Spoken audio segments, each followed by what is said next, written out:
on YouTube, to our people. Shout out to my people over there. Shout out to all my people over here in the X space.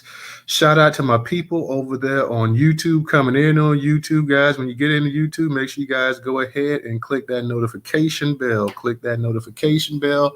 Like, share, subscribe.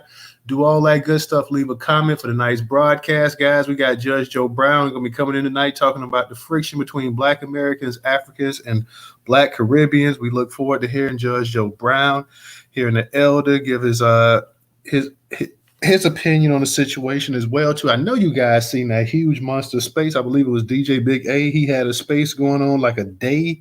I think that space was like a day and a half or something, or over a day. But I believe that space had, man, hell, I think DJ Big A had a tweet that went out, and that thing went viral. I don't know how many millions of views it got. It was something about do Africans and Black Americans look alike or whatever, and that, that started a day-long space that they had. So they had a huge space.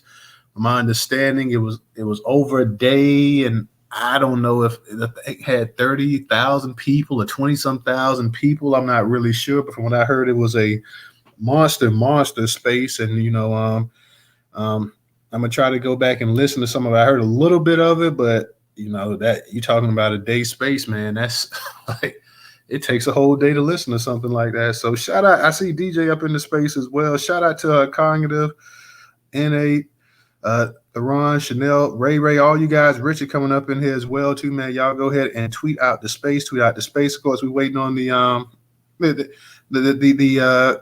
guest speaker, so to speak, tonight, Judge Joe Brown, who is no stranger to the Newstoter space. Judge Joe Brown has been here on numerous occasions, and he always drops some knowledge with us. Like I say, maybe sometimes he offends some people, but he's pretty blunt like that. So, what's up, DJ man? Can you hear me? You up in the space? Yes, sir. Mic check 1 2 1 2. Yeah, man. I know you said you listened to a little bit of that space, the DJ space. I know, of course, if it. I was in the building. I was up in that spot. You know what I'm saying? I couldn't hang till like 8:30 in the morning, 9 in the morning. Jokers was going strong. I couldn't hang though. I dozed off, man. So shout out to DJ Big A, because that space was funny as hell, man. That's the kind of space that he had on the topic they had. That thing could have went 2 days. From what everybody was saying, like what it was, something like 25, 30,000 people all together. Let me see if I can find and see exactly the numbers on that space, because I heard he put up huge numbers. Let me see if I can find. Okay, yeah, that space was a day and 5 hours, and over 37,000 people tuned into that space. That was a mega space that they had going on. And I'm sure they had to change up speakers. I'm sure people had to get some sleep in there. So, that was a huge space that they had. A day, I know I couldn't do a day. I know I couldn't do a day in 5 hours. Yeah, maybe about 3 in the morning to about 8:30 in the morning. DJ Big A was asleep. So he doing rounds and people taking shifts, yo. Yeah, man. And I'm gonna go ahead and because I know the judge sometimes runs late, so I'm gonna go ahead and just send a reminder to him to let him know about the space as well too. We got Cognitive up here requesting to come on up here, so go ahead and approve him. What's going on, Cognitive? Hey, good evening, guys. I hope y'all can hear me. I did kind of listen to some of that space. I'm gonna be honest, as a whole man, I'm not gonna stay up for a whole day and listen to the space, but that space definitely was needed. I give it to them young guys. I deal with a couple of them. They woke a lot of them. So, man, shout out to them in the space. Appreciate that. Appreciate you. Yeah, I mean, hey, you're right. I can't. I couldn't stay up. After a couple hours, I'm trying to shut the Newstoter space down. So but shout out to them, man. They was able to change up shifts and everything else like that. I see we got Dana up here. Dana, what's up? What's up, Dana? Of course, y'all know Dana. She's always on YouTube, and her and Judge Joe, they have numerous podcasts and everything going on as well too. And Judge Joe and Dana had a Twitter space yesterday as well too. And I believe they touched up on the OMB as well too. So shout out to Dana. She's up in the space as well too. Like I said, we're waiting on Judge Joe, man. And this topic does not seem to die down when it comes to the friction and the back and forths online between Black Americans and Africans. And I wanted to get Judge Joe Brown's opinion on it because, I know a lot of times he's not actually, I haven't really heard him commentate much on this topic as well, too. So I wanted to get, with him being an elder and seeing so much, Judge Joe was in his mid 70s, I believe. So, he's been around, he's seen it all. So I want to get his opinion about it. I mean, about this situation. He saw the actual rise. He's somebody that's old enough to saw the actual influx of Black immigrants into the country as well too. So I want to get his opinion on just the pulse and how things initially started and how things may have turned and what can be done exactly. So it's always great to have an elder, especially somebody who's well accomplished, to go ahead to kind of lean on and kind of get some just a little bit of advice and a little bit of wisdom from him as well too. So I definitely look forward to that as well too. Definitely look forward to that. Like I say, Dana, I'm gonna send you an invite to speak real quick. I know you may be busy doing something, but if you get a chance, I just wanted to ask you real quick because I know, like I said, I know the judge he's always in between a lot of different things and stuff as well too. So I definitely wanted to see what was up. But he definitely, one thing about Judge Joe, he definitely comes in. If he says he's going to come in or whatever, he definitely he does his thing as well too. So a number of you guys look forward to hearing from him as well. And I heard because like I said, I heard some of that that space going on. I think Somalia against Pan-Africanism was in that space as well too. The huge space we just got through talking about Somalia against Pan-Africanism. I heard you in that space when you had the space about do Africans look like Black Americans, and I heard you you and I don't know if you and the Nigerian cat was going back and forth. Like, yo, that exchange was ruthless. Like you had the Somalis and the Nigerians going back and forth, and y'all were hitting below the belt there. So we can talk about the diaspora wars over here and between America and the Caribbean and Africa, but we heard quite a bit of wars going on right there, continental wars. You had Nigeria and Somali going at it in that space as well too. So they weren't pulling any punches either. I mean, talking about Nigerian women were prostitutes and all. I'm like, wow, like maybe we might not need to quite go there, but nonetheless, it was a pretty spirited exchange between Somalia against Pan-Africanism.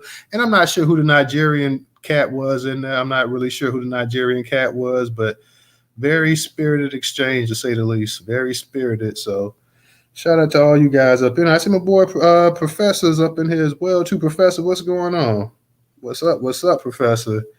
Long time. Professor started to make his way back on these spaces. So shout out to Professor, shout out to Thias, shout out to like I say, that Negro. Y'all make sure y'all support the actual demonstration coming up this month in DC. Y'all make sure y'all support that. The reparation demonstration coming up April 15th in DC. Y'all make sure y'all go ahead and support that. When y'all see the actual flyer on Twitter, y'all go ahead and retweet it out as well too for the family. I know maybe a number of you guys won't be able to make it, but definitely support it. Peace, power, and reparations, family. Good to see you, brother Newstoter, DJ. I see my boy Cognitive up in here. And good to see the entire family up in here. I think I see Dana. Yeah, there she is. I knew I was going to see her up in here. So what's up to Dana, Sister Dana up in the house. And to everybody, man. Glad to see everybody in the space. Appreciate it, Professor. Glad to see you up in here as well, too. Of course, we're waiting on the Honorable Judge Joe Brown to come up in here and drop a little bit of knowledge with us, share a little bit of insight, what he thinks was going on, and just get the elders' perspective on this. I hate to say diaspora war because to me, unless you got armies rolling out or whatever and stuff like that, I don't consider it a war. I do consider it definitely a difference of opinions and ideologies and cultures and things of that nature. But I don't really consider it a war. I do feel that you got a couple different sides. I won't say two sides because it seems like you have whether it's here in America, Africa, the Caribbean, you have a number of people that's and what you call quote unquote the African diaspora, the black diaspora, whatever you want to call it, taking shots at one another, going back and forth as well too. And I know people first thing they talk about is unity and everything else like that, but hey, it's not as easy as it seems. So shout out, I see my girl Tony up in here as well too. Miss Cleopatra, Carlos, what's going on with you guys? We're waiting on the judge, so it'll be a few minutes, guys. It'll be a few minutes, but the judge will. Hey, Newstoter, I ain't mean to cut you off, but we got to do it in a very special way when the judge come up in here. So basically, you got to do it the way they do it on his show, or did it on his show. All rise for Judge Joe Brown. That's how you got to do it. Well, now, Professor, the judge been up in here a bunch of times, so the judge he's by that home up in the space, so he knows his way around the Newstoter space as well too. But like I said, I want to get the judge opinion on this right here, man. Like I say, a lot of times we don't hear the older black people what they have to say about the situation as well too. And a lot of people, if you talk to them outside of social media, a lot of people say, well, I didn't know it was that kind of hostility going on back and forth like that. Like they're almost like oblivious to it. They say, well, is this just something online? Is this something, like I don't have any issues with this person or that person, but this is a situation. Some of the African nation people, like I know you. No, I'm talking about Black Americans in this country. If you got any if you got a lot of Black Americans, you talk to them and stuff outside of like social media, and you start talking about some of the situations that's going on online between Black people, Black Americans, and Caribbeans, and different groups and stuff like that, they'll say, well, I didn't know it was an issue like that. I didn't know this and that. Of course, they'll say, we always heard smart things. People say smart things about us one way or another, but I didn't know it was to the level that you guys were having these type of back and forth online and stuff like that. So that's just pretty much, Professor, like, maybe you got some people in your family who may say, well, I didn't know that or whatever, this or that. Oh man, I could have been told you that, man. All this stuff that's been going on this space, on this app for a long time with these African and between us and Nigerian between us and Caribbean between us. Shit, quite frankly, I can't stand some people who come. I'm sorry. I'm gonna stop right there. Yeah, try not to curse, y'all. Try not to curse. But let me go ahead and get to Miss Cleopatra. I see she got her hand up. What's going on, Miss Cleopatra? Hey, I want to quickly acknowledge your space. This is great. But this has been going on for a long time. I have tons of receipts of Black Americans complaining about Africans encroaching their space. There's so many articles out here that's been out here, I think, since the 90s. Maybe we haven't been aware of it, but that's where kind of a lot of the issues started. There's also an article about, they wanted to do a name change because they felt like the immigrants that were coming in would usurp some of the affirmative action, and they did. So this isn't anything new. We may just be learning about it, but there are so many articles that have been written long before Yvette Carnell said something, long before I guess even Twitter was a thought for most of us, or around when Twitter was coming out. It's shocking and it's amazing, all of these articles that have been written. Now, I wonder if those people back then, if there was a Twitter, if they would have used that to galvanize people to say, hey, we need to set up a different category. I went to the doctor today and it said Black/African descent. And that's a big change right there. Things are happening slowly. And then my final comment is, I worked at a university. When I went to the university, there was one African there, and of course, be known to me.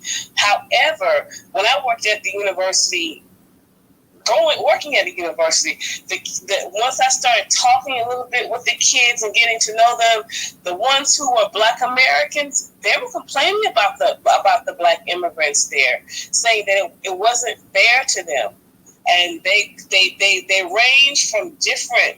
They could be light skinned to dark skinned, and they were complaining about that. So this has been going on for a long time. And my only issue is with Africans, Caribbeans. Somebody in their team should have said, hey, maybe we need to fall back. I was dealing with a coworker, another coworker in another job, and he was complaining about it. So this has been going on. This stuff like this just don't happen in one day. When you do a little bit deeper research and look at some of the dates on some of these articles, we're the type of group over here, we just don't take stuff lying down. Somebody gonna raise their hand and somebody gonna say, wait a minute, something's going on here. And they should have taken on that responsibility to fix that, but they did not. So I land my plane.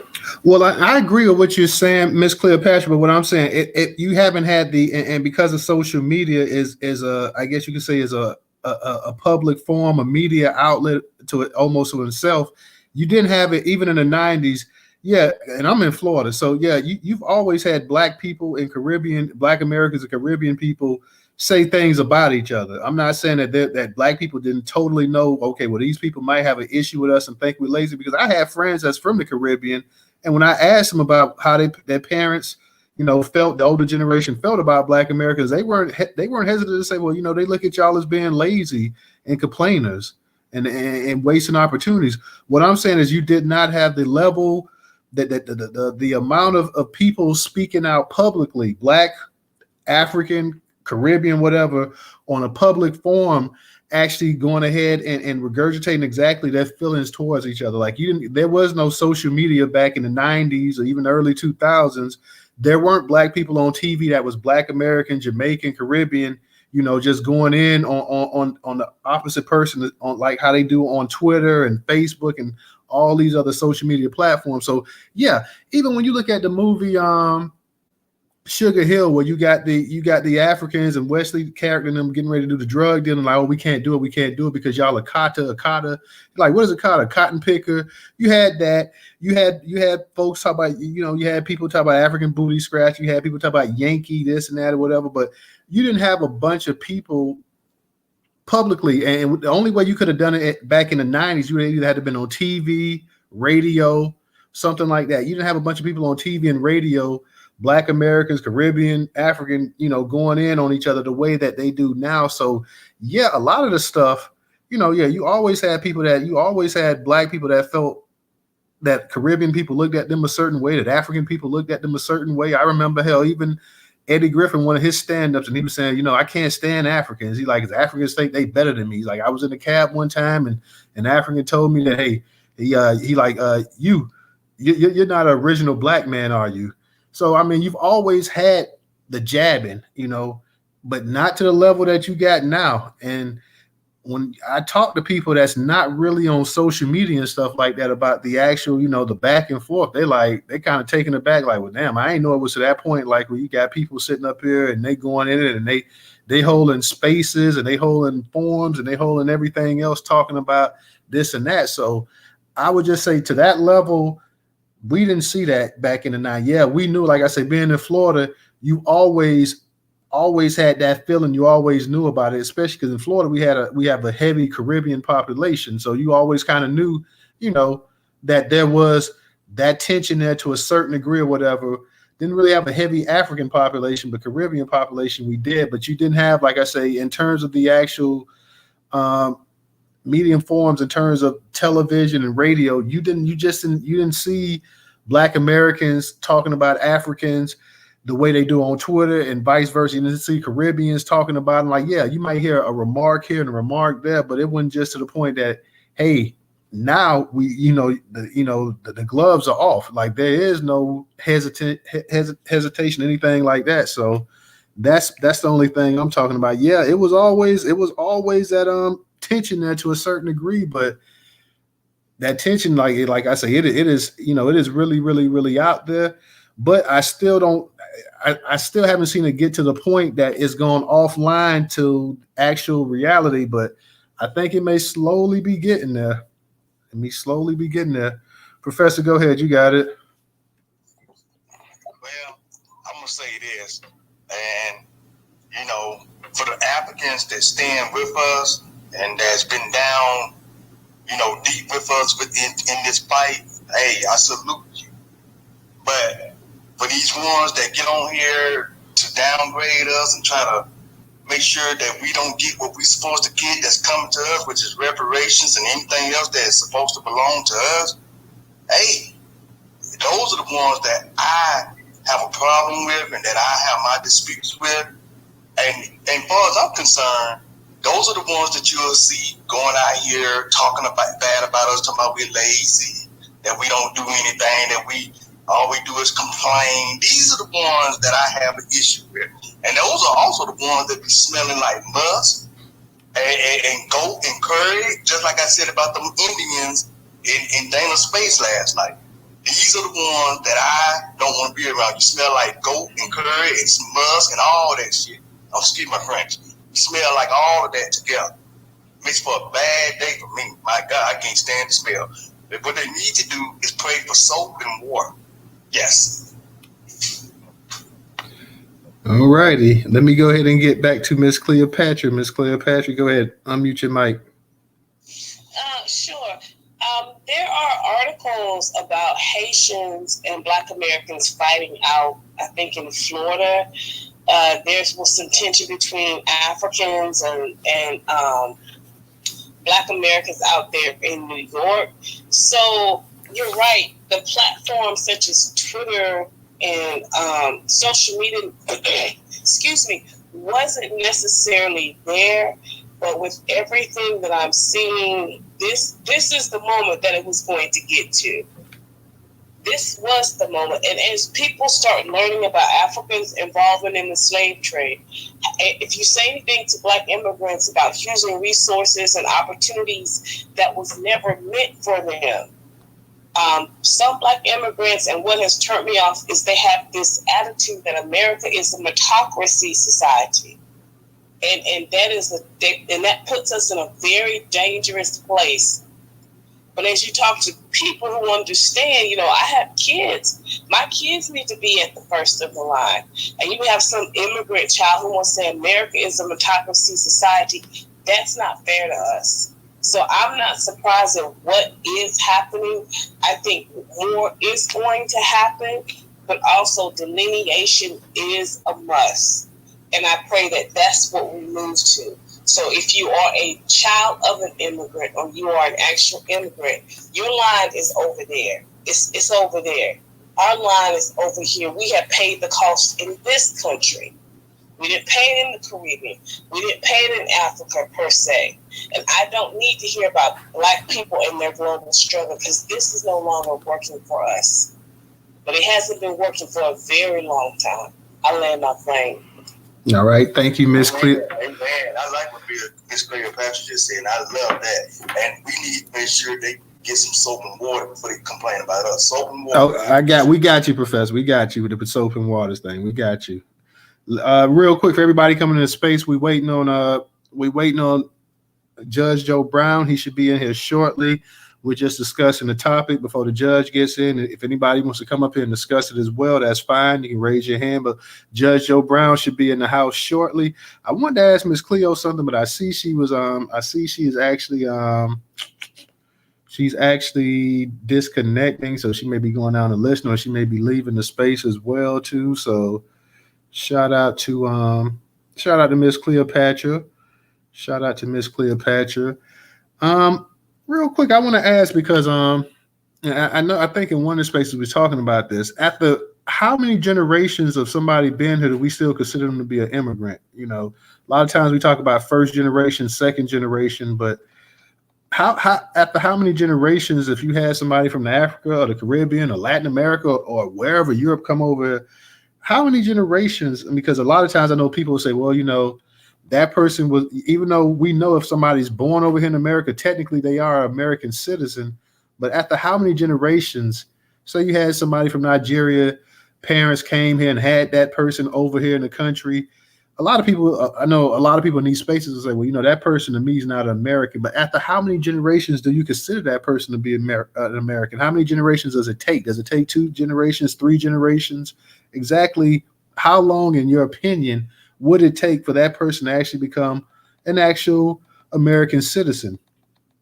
Professor, you got an idea? DJ, you got an idea exactly how long you guys think it should take before somebody's actually looked at as an actual American citizen here in America? Never generations, bro. No. My thing on it is your family originated from somewhere else. If your family lineage ties into another place, you're going to forever be considered a part of an immigration family. Now, you might have been born in America, but your family came from somewhere else. So I'm just not going to go with that. I'm going to say you're just going to be an immigrant for the rest of your days, even though you was born here. Now, for the rest of us that have our lineage here, that's what we are. We are Black Americans. We are the true Black Americans because we were actually born here. Our originated people from here. Okay? Everybody else came from somewhere else. And that's how I look at it. DJ said 3 generations, but I can't go along with DJ on that one. Okay. You say you can't go along with the 3 generations, Professor. Okay. JG, go ahead and unmute your mic. Yeah, Newstoter. I want to say this is that, let's take Black out of it. And when I look at, I got friends that are Vietnamese, right? Who parents definitely came here. They were born here, and they're American. I mean, they're Vietnamese American. I don't look at them as like Vietnamese, right? Or an immigrant from Vietnam. Now, different from somebody that comes over here and immigrates here. So I think it's, as a Black American whose roots, ancestors were here, going back to 1790, and maybe even before that, 1790, where I can trace it to. I am American, Black American, but it doesn't take away from a Nigerian immigrant who comes over here as a child with another person. Now this person born here, and they do live in Blackness. So they have a Black American experience, and there's some very reasonable people that are like that know they're not part of a reparations claim, even though they experience the same racism that many Black Americans whose ancestors built this nation did. And so I really think we've got to get to a point to where we can delineate, just like the state of California is actually doing. You can delineate. And if other people want to wear or try and use, because I can't deny their Black experience in America. But the crux of the matter comes when they are entitled, or they're taking away benefits that were designed for the Black Americans whose ancestors built the country. I think that's the bone of contention here. Okay, appreciate that, JG. Let me ask you this right here. Do you consider somebody who becomes a naturalized citizen as well, too? Do you still look at them as an immigrant, or do you just look at them as now an American? I don't agree with naturalized citizens. I don't agree with it. But I do look at those people as American. If they're born here. And listen, I'm gonna tell you, like, we got it most in California.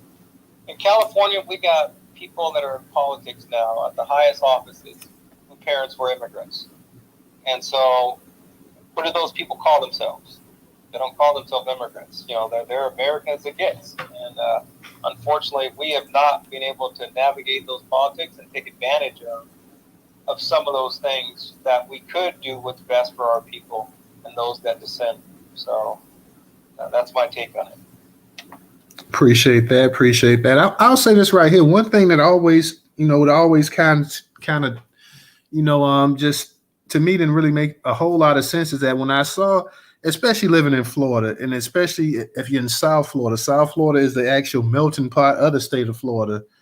And, there are a number of times that you see people with different flags. Now, you're in America, but you see people with Cuban flags. You see people with Jamaican flags. You see people with Haitian flags. You see people with Puerto Rican flags and all these other different type of flags. And I always wondered, I said, well, if you were in certain countries, if you were in China, you were in Russia, how would they feel if you was riding around and you had an American flag, in some of these places right here. So I that's one thing that I really never really understood, that, hey, you're over here in America, but then you have all these other flags and stuff like that as well too, especially for some of them that could have been either first generation or second generation even. So I never really understood that a lot of times, a person from the Caribbean could keep their accent. They could say, you know what, I'm American, but I'm a Jamaican. I'm a Jamaican American. I'm a Jamaican, and they're proud, and they have the Jamaican flags and everything else as well too. So, that was something that always,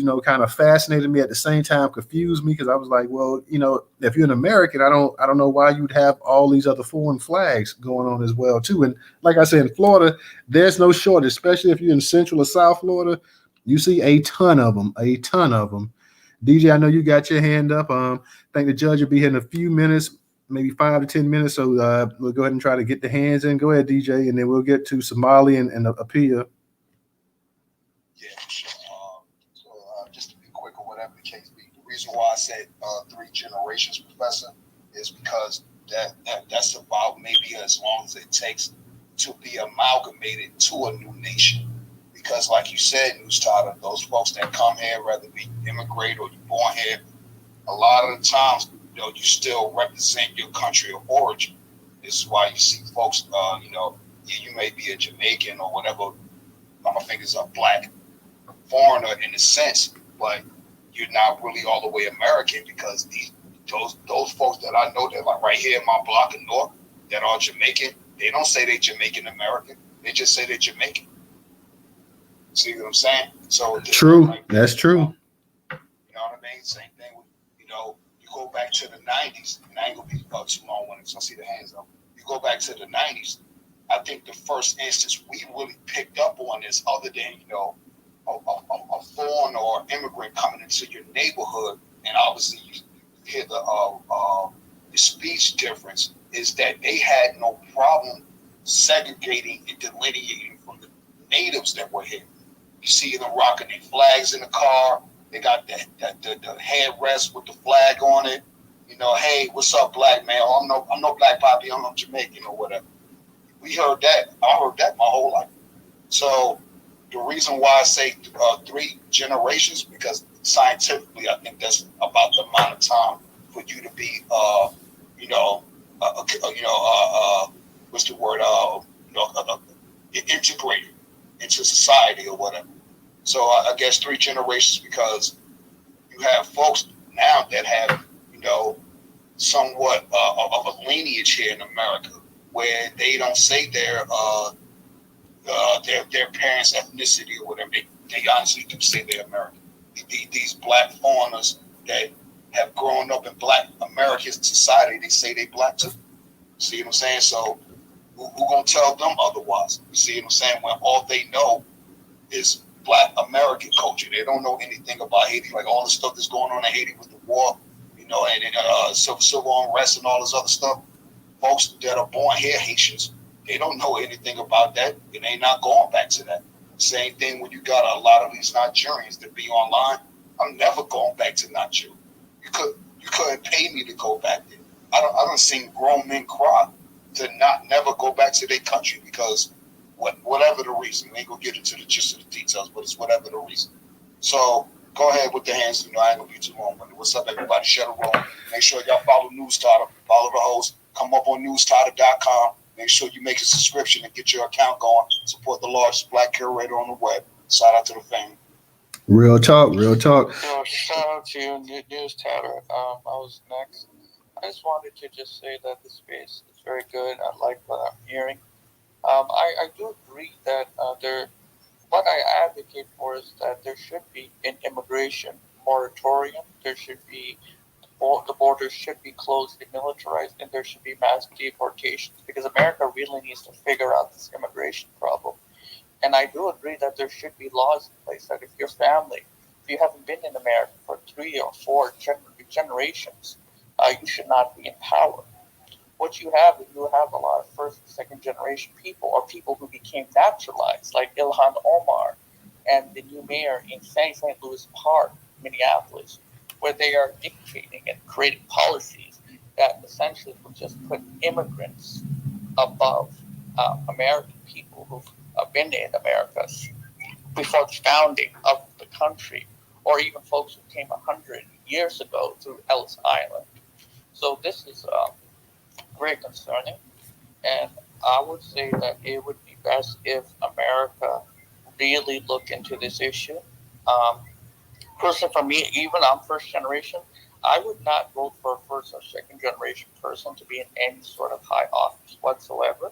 They can be citizens, they can have their full rights, but as far as dictating policies and the future of America, I don't agree with that whatsoever.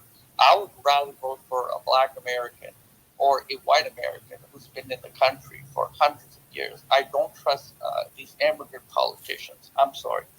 These people are not pro-America. They are pro their country, and they're using America to milk every resource and money. These immigrants come on here and they say, "Oh, I'm going to milk America because America needs to pay for imperialism." No, you failed because you're lazy and you couldn't industrialize your country. I'm just being honest. These folks that come, immigrants, need to be grateful and they need to be humble. Just like my parents were. They came here, they assimilated, they learned English, and yes, they kept Islam and they kept the ways of Somaliland, but they did not impose. And the problem is that whether it be folks from Somalia or folks from Haiti or folks from Latin America, they want to impose, they want to bring the third world ways of their home country into America. You see it with the Indians. You have caste laws in America because these Indians are practicing casteism. So that's all I wanted to say. And I just wanted to say that I don't agree with the OMB's decision because they didn't totally disaggregate. Because you're going to have second, third generation Jamaicans and other quote unquote black immigrants. They're just going to check African American and check the African American box. Because they totally believe that they are black American. And I don't agree with that. I believe that black Americans, you guys should have your own designated box. So that's all I wanted to say. And thank you very much, sir. All right. Thank you, Somali. Let me go ahead and get to Apia. Apia, go ahead and unmute your mic. I see Judge Joe Brown just made it in. All right, thank you. First of all, I don't know if you have lived outside United States before. If you have lived outside the United States, right, you'd realize that when you go to their consulate, embassies, companies, schools, whatever, right, you have the United States flags all over the place. In their cars, in their schools, all over, they drive it all over the place. Who cares? I mean, shoot, it's you, it's your country, you can do whatever. Nobody is concerned, nobody is worried. Right? Therefore, if the United States can do it in other countries, why can't other citizens come here and do it? Maybe if you tell the United States that, henceforth, do not raise your flags in other countries, right? When you go there, whether it is sports, whether it is business, whatever event, it is independence, please do not show flags, right? So that they don't also come here and show their flags. That would be fair, right? But you cannot be here and criticize others when you folks are doing the same thing in another person's country. That is my first point. Secondly, this is a professional platform, I strongly believe, right? Therefore, I would want to ask this question. Legally, what does it take for one to become a citizen? And what's the right of a citizen vis-a-vis somebody who is not a citizen because he's not been here for 3, 4 generations, whatever that they say? Is it the opinions that count, or it is what is legally structured in the Constitution? Thirdly, listen, my principle is this. When I see a black person, you're my brother and you're my sister. Or I don't see anything beyond that. I don't see anything. If you respect me as a black person, I respect you as a black person. If you disrespect me, I just walk away. Do I feel superior over another black person? No, I don't. Is it really important? It is not. Therefore, I don't feel, and me in this country, right? I don't feel entitled to anything. I don't, because first of all, I wasn't even born here. So me coming here means that I have to work for every penny and whatever that I have to sweat to the core and make it. So when I come here and, for example, burn the candle 12 hours, study, work, do whatever type of job to build myself, How do I become a victim of somebody who's leeching the system? And I earned it. It was not handed to me. I came here, paid over $85,000 my first year in school fees, right?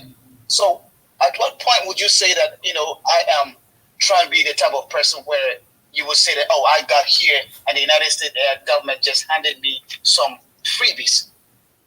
How does it work? So I think we need to begin to understand circumstances that make people live in a certain way and why people are here. All right? I will forever be a Ghanaian. Like I keep saying, if I come back this world 100 times, I want to be an African. I take pride in that. I know why I take pride in it. It's something that you can't explain. It is just for me. So when I respect you, all right, it doesn't mean that I'm bowing down to you. No, it is because culturally I'm supposed to show respect when I see another person. That's what it means. So this hype over, or you can't be Black American, or you can't be African, all that. What does it end on? At the end of the day, what really is it? What's the benefit in being something different from a normal human being? What's the difference? Look, I've read a lot of journals where white folks say, go back to Africa, go back to Africa. I read them all the time. The currents say it all the time, right? So when black folks tell other black folks go to Africa, and yet white folks tell black Americans go to Africa, what's the bottom line here? I think they should be the first point of call, right? You guys should be able to check them and say, henceforth, you don't say this to us because we were here before you got here. But this wild goose chase and all this fight, it's unnecessary, man. Let's just be black and move on. Let's just be black and move on. Thank you. All righty. Y'all, we got the Honorable Judge Joe Brown up in the actual space tonight. Ms. Cleopatra, I'm going to get to you in a second, but we got Judge Joe Brown up in the space. Judge, how are you doing? All right, sir. I had some things I had to take care of that were pressing. Sorry for the lateness, but, I'm practicing so I can be late to my own funeral. But anyway, there it goes. I'm here. I'm listening to the conversation. I find it fascinating. I'm from a much different earlier generation, and I was in my 20s before the 60s where I could buy whiskey and vote. We had to be 21 to vote then, not 18. The NOM was going on, and we always found it advantageous to build up allies and coalitions, and we were very resistant to a concept known as divide and conquer. It seems that principle has been forgotten these days, and everyone wants to break themselves down into smaller groups, which diminish your political and economic clout, ability to compel compliance with your political, financial, and cultural aims. And there's a lot about the science of politics known as political science that seems to have escaped a lot of the people today who are most active in the process. I understand why. There's been 50 years of glorification of dysfunction. The ideation is basically sick. We have done a great deal to destroy the traditional nuclear family. We have seemed to have gone along with being bamboozled by some degenerates deciding to declare masculinity toxic because they can never achieve it. And we have put ourselves on a wrong pathway where we are abdicating our responsibility and opportunity by living on this huge island in the middle of two huge bodies of water, the Atlantic to the east and the Pacific to the west.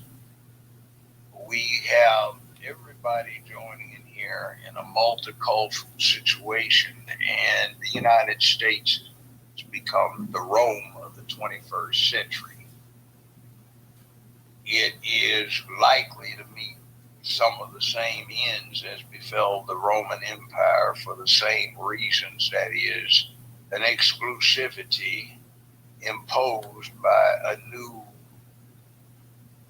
cult that wants to put every other cult in check and basically get rid of the ability of the citizens to speak out freely and have ample and vigorous discourse with each other about where they're going.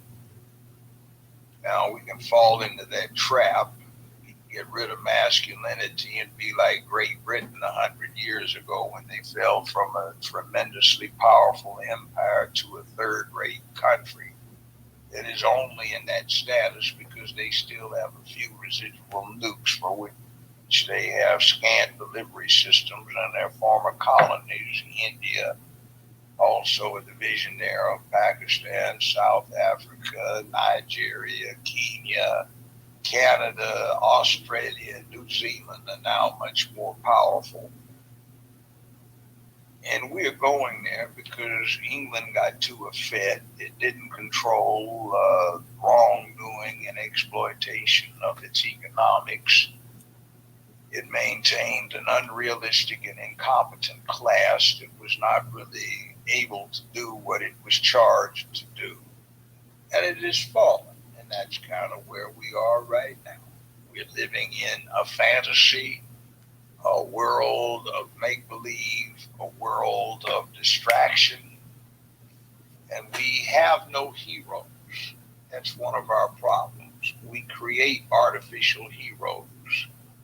We have, at best, gladiators who distract us and to understand significance. One needs to go back about 2,060 some years to Caesar, Julius Augustus, when he said to Mark Antony, when he was asked if the Roman mob, that's the Roman commoner, would object to him becoming dictator for life, and he said, "Done pane e sicelcie." Give them bread and circuses and they won't care. They're peasants. They're easily distracted. And that's what we have now, is a distracted population that has no heroes. You're not a hero if you don't risk something significant. And what we call heroes are making a lot of money to do what a lot of us do or play.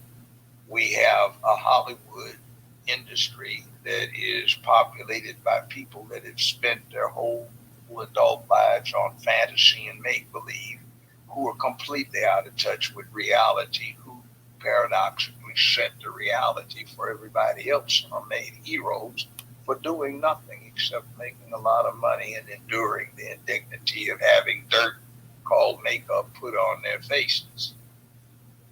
So talented as they are about their make-believe, that's not the real world. We need to ground ourselves in the real world, and we have to understand that this is becoming a smaller world where more people travel and spend less time traveling, and there are more interests that do coincide with each other.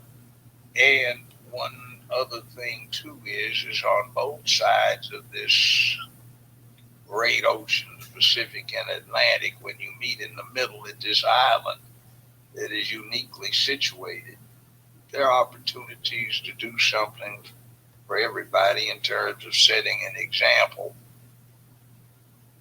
that we just give away. So with that opening statement, I guess I'll rest the mic. I'll pass it on. So yeah, that's an opening statement. All right. Appreciate that. Appreciate that, Judge. I'm going to come right back to you. Let me get to Miss Cleopatra, and then we're going to DJ, and then we're going to come back to you as well. Miss Cleopatra, go ahead and unmute your mic. Yes, I was definitely a fan of Judge Joe Brown, and so I can appreciate his wisdom. So respectfully, I push back because I am a former correctional officer, and I'm also an American descendant of slave woman. And I could not believe how many black males were locked up. Come to understand the laws that have been put on the books to keep my community incarcerated has been shocking. It has been disappointing. And I can say it has been quite upsetting to learn that. I got Ebony, I got Jet, I got Essence. I don't remember them talking about the crime bill and the impact of what the crime bill had done, and even previous laws about that. All what had been put in place. And then also there's a book. It's audio. It's on Hoopla. If you have a library card, you can download the book. It is written by one of the civil rights children. His father was a big-time person, locking up our own. So we talk about how harsh some of the people who are, I guess, Black Americans, who will give harsh prison sentences, who lack empathy, to say that we don't have any heroes and leaders, whatever. We do, and leadership is a very cumbersome thing. It can be very difficult. I have been a member of Toastmasters off and on since 1999. I have fumbled, I have stumbled, I have made a fool of myself. Leadership is hard. It is hard. And I would have to give you, Yvette Cornell, some coins. I have to give us some glory. I have to give Antonio more. But they are cumbersome. But they are out there. I have to give Tavis Smiley and them some props here. I remember when all that stuff was going on with Obama, and look how we behave as a community. Look how we behave. And people can say, well, Tavis shouldn't have done this. Well, you know what? Ralph Richard Banks wrote the book, Why Some Black Men Don't Get Married. And maybe Tavis had fallen in that. But even in the midst of him having his drama, whatever, he put a lot of points out. And he wrote all these books, and he has this declaration, and you know what he said when he was doing all this? He wanted to meet with Obama. You know what Obama said? You know, I'm not going. I'll send Michelle. And you know what Tavis said? That's not good enough. You need to show up. Obama didn't do it, so what was Tavis to do? Just like when Jesse spoke to Biden, what was he supposed to do? Was he supposed to go in the White House? Because Jesse can get in the White House and clown the Clintons. He can meet with Joe Biden and clown Joe Biden. Had any of them done that, we probably wouldn't be on this app right now. So we always have people in position. Someone wants to talk about California, saying that some of the immigrants are second and third generation. Whenever there's an issue, the Klan came to my school, we march. Whenever there's an issue, we always speak up. We always speak out. We don't use force. Out in California, there was several people out there saying, wait a minute, all these Hispanic people are coming in. They had a meeting with Sheila Jackson Lee. It's on CNN. I can't make this stuff up. It's on CNN. Sheila Jackson Lee, Jamaican American, was very disrespectful. What was he supposed to do? What were they supposed to do? Go in the office, take something in there and harm Sheila Jackson Lee? No, you can't do that. This is why all of this mess is happening right now. This is why this Apia, whoever, you're a member of a tribe. I don't care what anybody says. Black immigrants and their children, they see us as a tribe. That's that. And before really ADOS came along, FBA, they were thinking to themselves, these fools over here, this ain't, we ain't got much to deal with. This, we run game on them. Until ADOS came along. So things have been brewing for a very, very, very long time. And I'm going to land my plane right here. Someone said Miss Bell, because Twitter was nasty. Those Black Americans on there, they held rooms for 30 days. How much they hate Nigerians, how much they hate Africans. So, people call them, can you go in there and talk to somebody? You sit and talk to this person. I said, guys, you need to calm it down. We don't need to get this on the street, because you know why? Africans got machetes and we got guns, and this can get very messy. We are the children of Martin Luther King. That's who we are. We don't behave like this. But they didn't care, because I ain't nobody mama. Who are you? I don't even have kids. What can I tell them? I said, you need to take it down. Even some of the Caribbeans reach out to me. Can you talk to some of your people? They're frightening us. You know, and I have to, and somebody came at me, you won't come after me. You better remember my father named me Cleopatra. I come from a family of nice, nasty. I come from a woman who taught me how to defend myself. And I ain't got to I don't have to go get a gun. I will take you down. I will take you down. You can be Black American. I don't care if you don't like what I write. You ain't going to come at me crazy. And they want to come at me crazy because I talk about it all. You got Black American women marrying Nigerians. They hold rooms how much they hate Black American men. Who is at the root of that? You cannot write a crime bill, lock these men up, and not have problems. What planet are we on? I land my plane. All right. Thank you, Miss Cleopatra. Judge, it looks like, I don't know, you dropped down the listener. I sent you the invite. So if you get a chance, go ahead and accept that invite so we can get you back up here. I don't know if the judge dropped down. He may have something. He may be on a call or something like that temporarily. So hopefully we can get the judge back up in the actual speaker section as well, too. So Judge, when you get a chance, definitely go ahead and accept that invite so we can get you back up here as well. DJ, go ahead until we can get the judge back. Oh, I see the judge back up here, but go ahead, DJ. You want to say something? Yeah, I was going to say that. Okay, sister, I understand what you're saying, and I'm not disagreeing with you in terms of the unity, but I still stand by what I say as heroes. We don't have it. Let me give you an example. UCLA Law School opened up in the late 60s.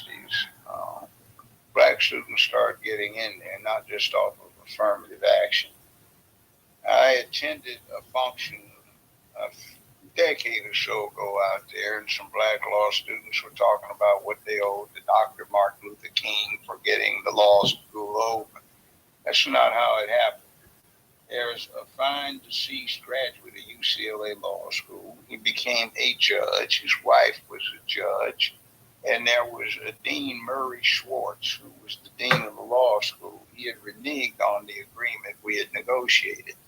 This individual, who I won't name, pulled out his 4-inch barrel Colt Python, cocked it, put it to Murray Schwartz's head and said, "You're going to die by the time I count down from 5 if you don't sign that so these Black students get in." That's how Black students got in UCLA after that, not because somebody demonstrated. There was, who's dead now, there was a fine lawyer, became a judge too. See, that's the kind of sacrifice. There was a gentleman, now deceased, that used to do some enforcement. He was a hitman for the mob, but he was a Black professor.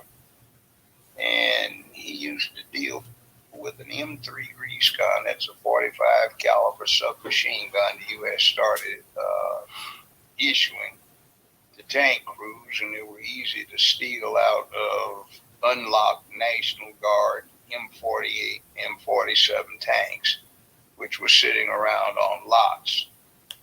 He did a few things to make sure that doors got opened up when there was a reluctance to respond to people demonstrating. See, things that went on like that, I won't even get into them. He's dead too, so I'll mention that. But you see, there are other things that are going on, and I stand by it. We don't have any heroes. We've got people that front it off. When I got in UCLA in 1965, we had 72 full-time grad students out of 62,000 students at the school. We had 73 full-time grad students. That's 145. Well, we formed a BSU that's 65, 66, trending along with everybody else in the country. And we decided we wanted some more Black folk in. Since at that point, UCLA had fewer Black folk in it than they did in 1936. So we got an agreement to get a block in of 250 Black students between 1966 and 67. They did fine. They went down for the cause, doing what was necessary. We got into second block of 250 Black students, independent of the rest of us who had gotten in the front door. Well, this was a different group. We kind of let our vigilance down. So when, brother, we got to make a move on so-and-so. I'm sorry, brother. It's not that I don't appreciate all of the sacrifices you've made for me and going to jail and all that, but I can't afford to jeopardize my career. You'll have to go on without me, but I'll be there with you in spirit. Grab that fool. And I'm thinking of a specific individual who became one of those handkerchief-head Negroes who was a consultant to several U.S. presidents on black militancy. And we drugged him there, and one brother from the football team was holding on to his left arm, and another one from the football team was holding on to his right arm. He got so scared he pissed his pants. He had some gray slacks so you could see it, and there was a big puddle of piss by his left foot. So the brothers jumped back, damn, fell down in his own piss. And after a few minutes, when he recovered, he ran off on a dead run. He was a coward. But he sure exploited the fact that he was in the BSU, and he became one of those people who God lauded for a while as one of those upscale black folks. So I don't call what we have as heroes. I call them a bunch of exploitationists who are riding the wave and they're dealing with a myth. Now, I happen to be the last judge on the James Earl Ray case. And I went into it with an open mind. And what I found out was Ray did not kill Dr. Martin Luther King. J. Edgar Hoover signed off on killing King. They recruited a two-man sniper team from the Quantico Marine Base, where FBI also had a training academy. The shots were fired. The shot fired from the fire station, not the flop house in the bushes, because the echoes made people think the shot was from over there. We did some technical experimentation. The weapon was supplied by the FBI. They got 5 of them on inventory from the Defense Department late December 1967. After King was slain early April 1968, the Justice Department demanded that they return the weapons to the Defense Department. They claimed they lost one. I do have the serial numbers of the weapons in question, including the murder weapon. The ballistics are identical between those weapons and what fired the shot that killed King. The ammunition that killed King is very distinctive, and the FBI got 5,000 rounds of that very distinctive special made ammunition on inventory also late December 1967. Some people think Jesse Jackson was the culprit. He was not. He was, interestingly enough, set up on purpose to discredit him, but the person who did hold a responsibility got exposed by Dick Gregory, who interviewed him shortly before both of them died, and I talked to Dick Gregory on the phone. We used to a lot.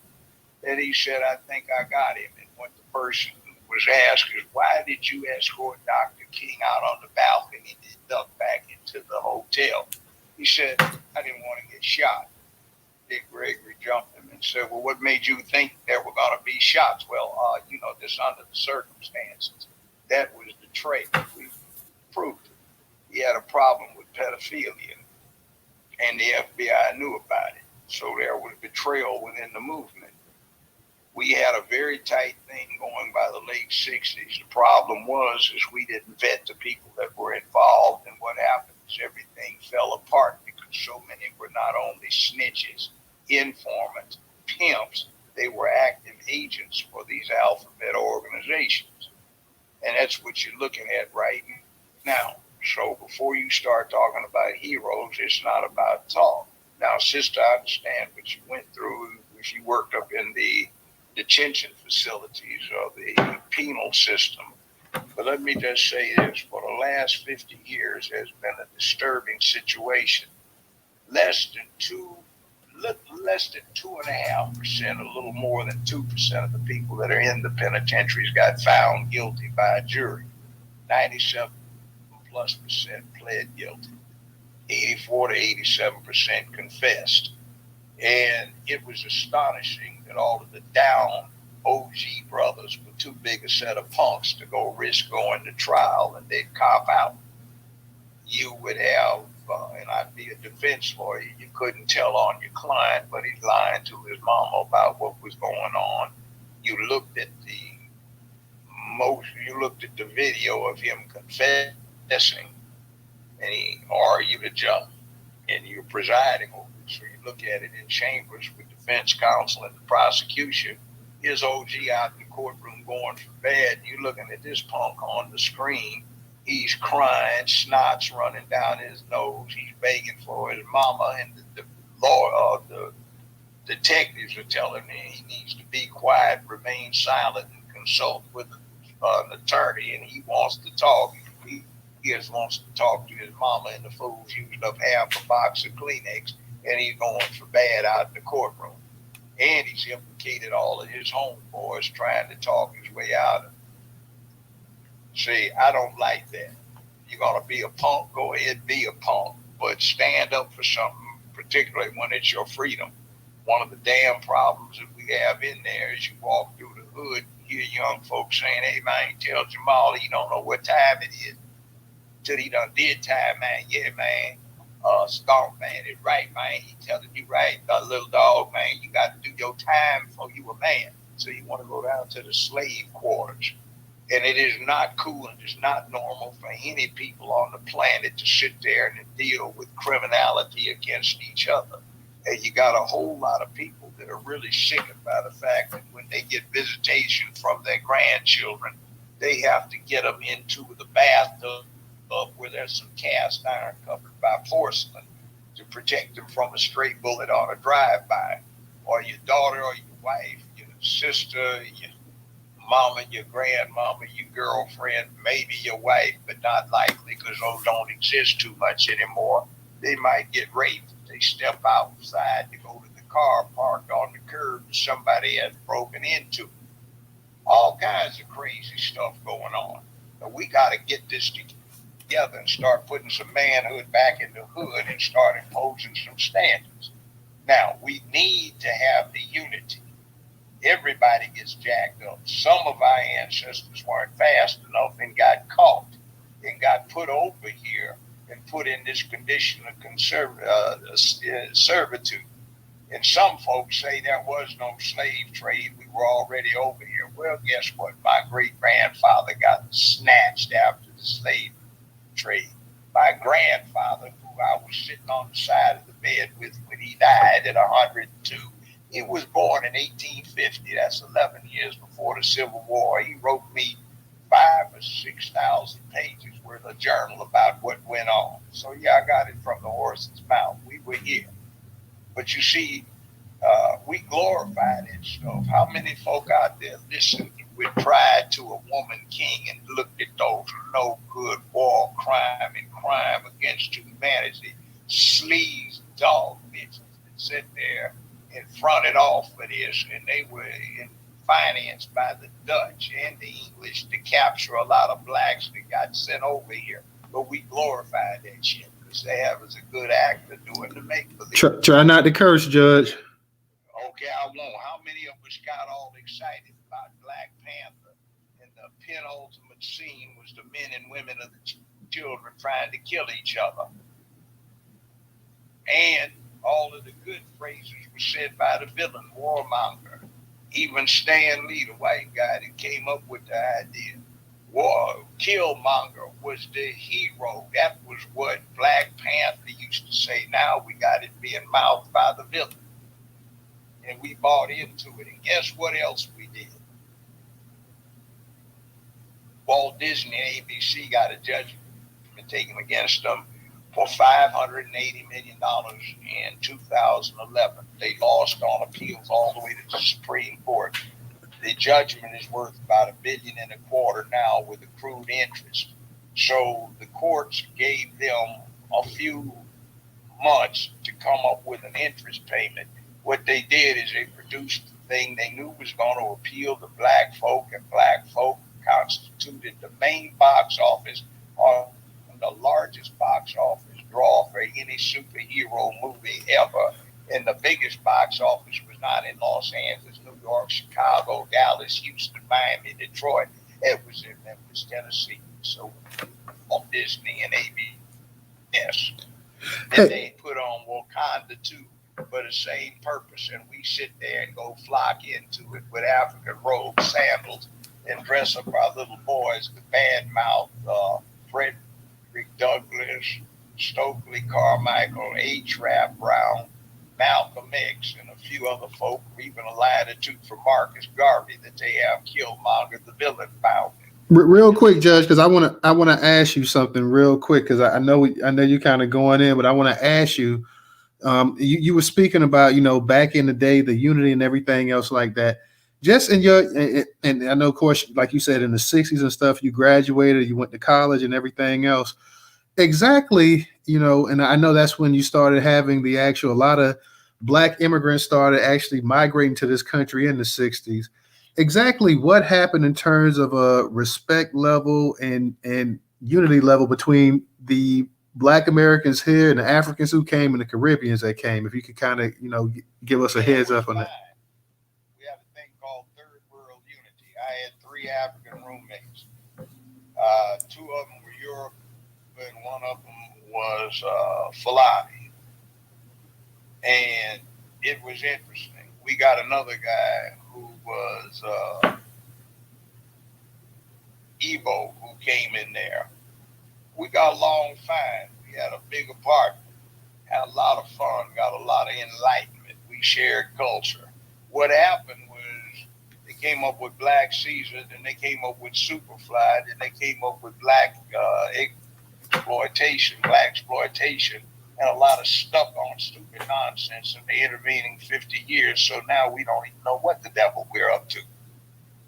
So we glorified dysfunction. And we have another concurrent thing going where we've sunk so low that we are actually fighting for crumbs in terms of identity.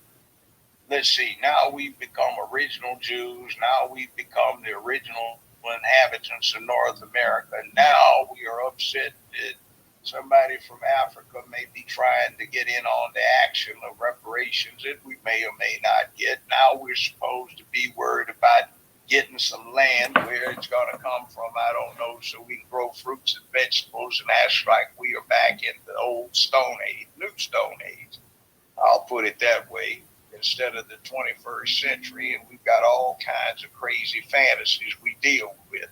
We've got Al Sharptons and Cory Bookers as heroes, and we've got Obama, who never was part of us anyway, and we've got somebody that we support in the White House who was responsible for the 1979 crime bill, 77 crime bill, the 1981 crime bill, the 87 and the 88 crime bill, the 91 crime bill, and all you think about is the 94 crime bill.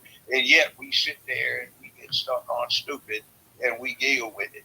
And by the way, I met the vice president's father in Jamaica. My ex-wife and I were sitting at the table with the governor general of the island. He was a Black professor, and he and his wife taught in Detroit at a mostly Black university.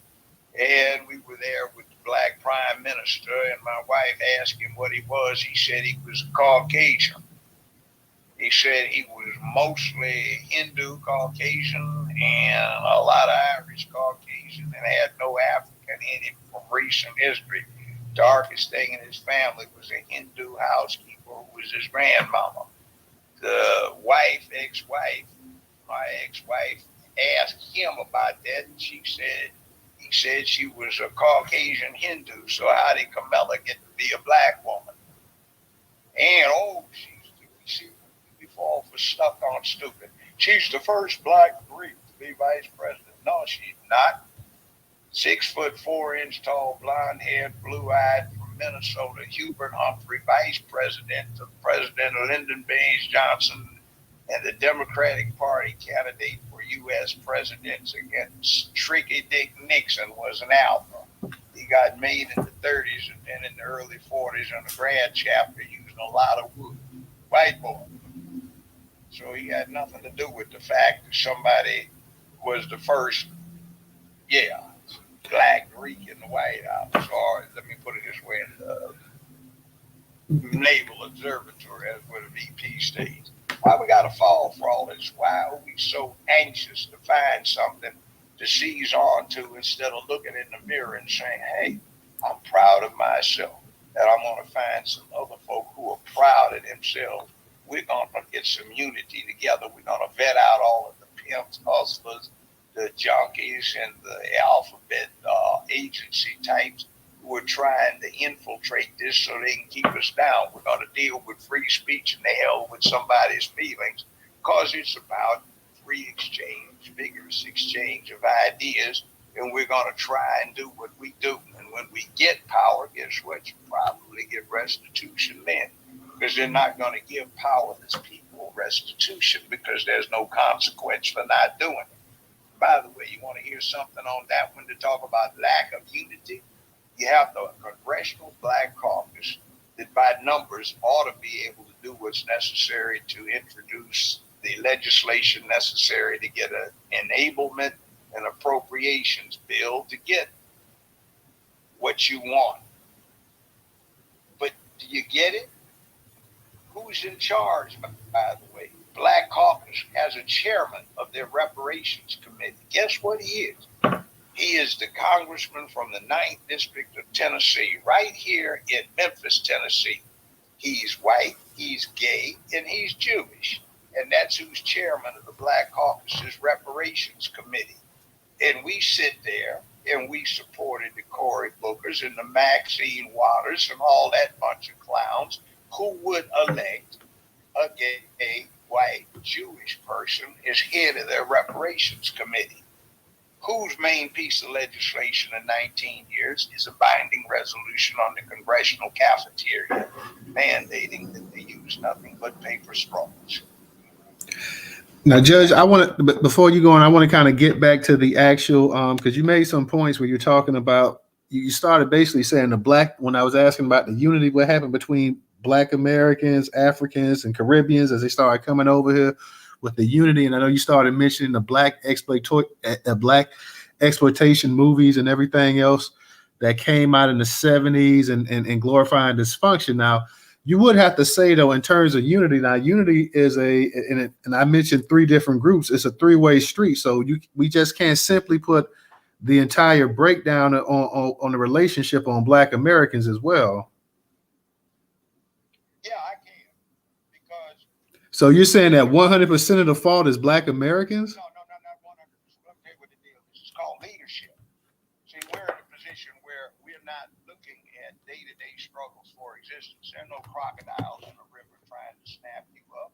There are no tsetse flies spreading sleeping sickness or some snails down in the water that you got to wade through that may infect you with a horrible parasite. You don't have any mercenary crews going around slaughtering you. Oppenheimer De Beers trying to get the diamond monopoly put in place. You have access to public education.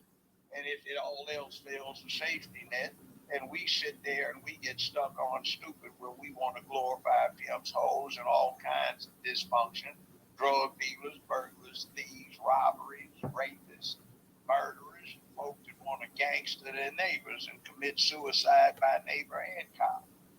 See, we got some problems. Yeah, we were in a position of driver's seat. The world was looking at us. We had the glorification of the civil rights movement, which incidentally didn't do what people thought it did.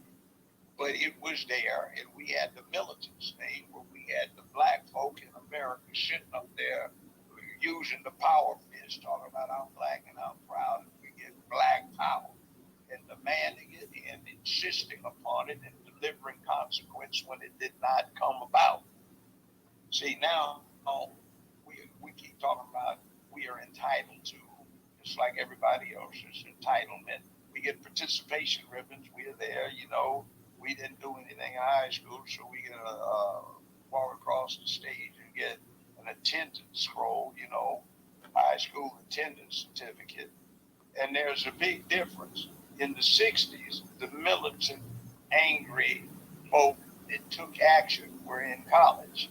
Right now, that's not the case. You see, why was everybody in college? Well, the NOM was going, and then everybody wanted a 2A classification, so they didn't get a free 1-year vacation in the 110-degree heat with all of the creepy crawlers slithering through the the slime in the mud. And you deciding whether you wanted to have a hospital thing with Ho Chi Minh in his followers. See, there were differences. We have fallen so far.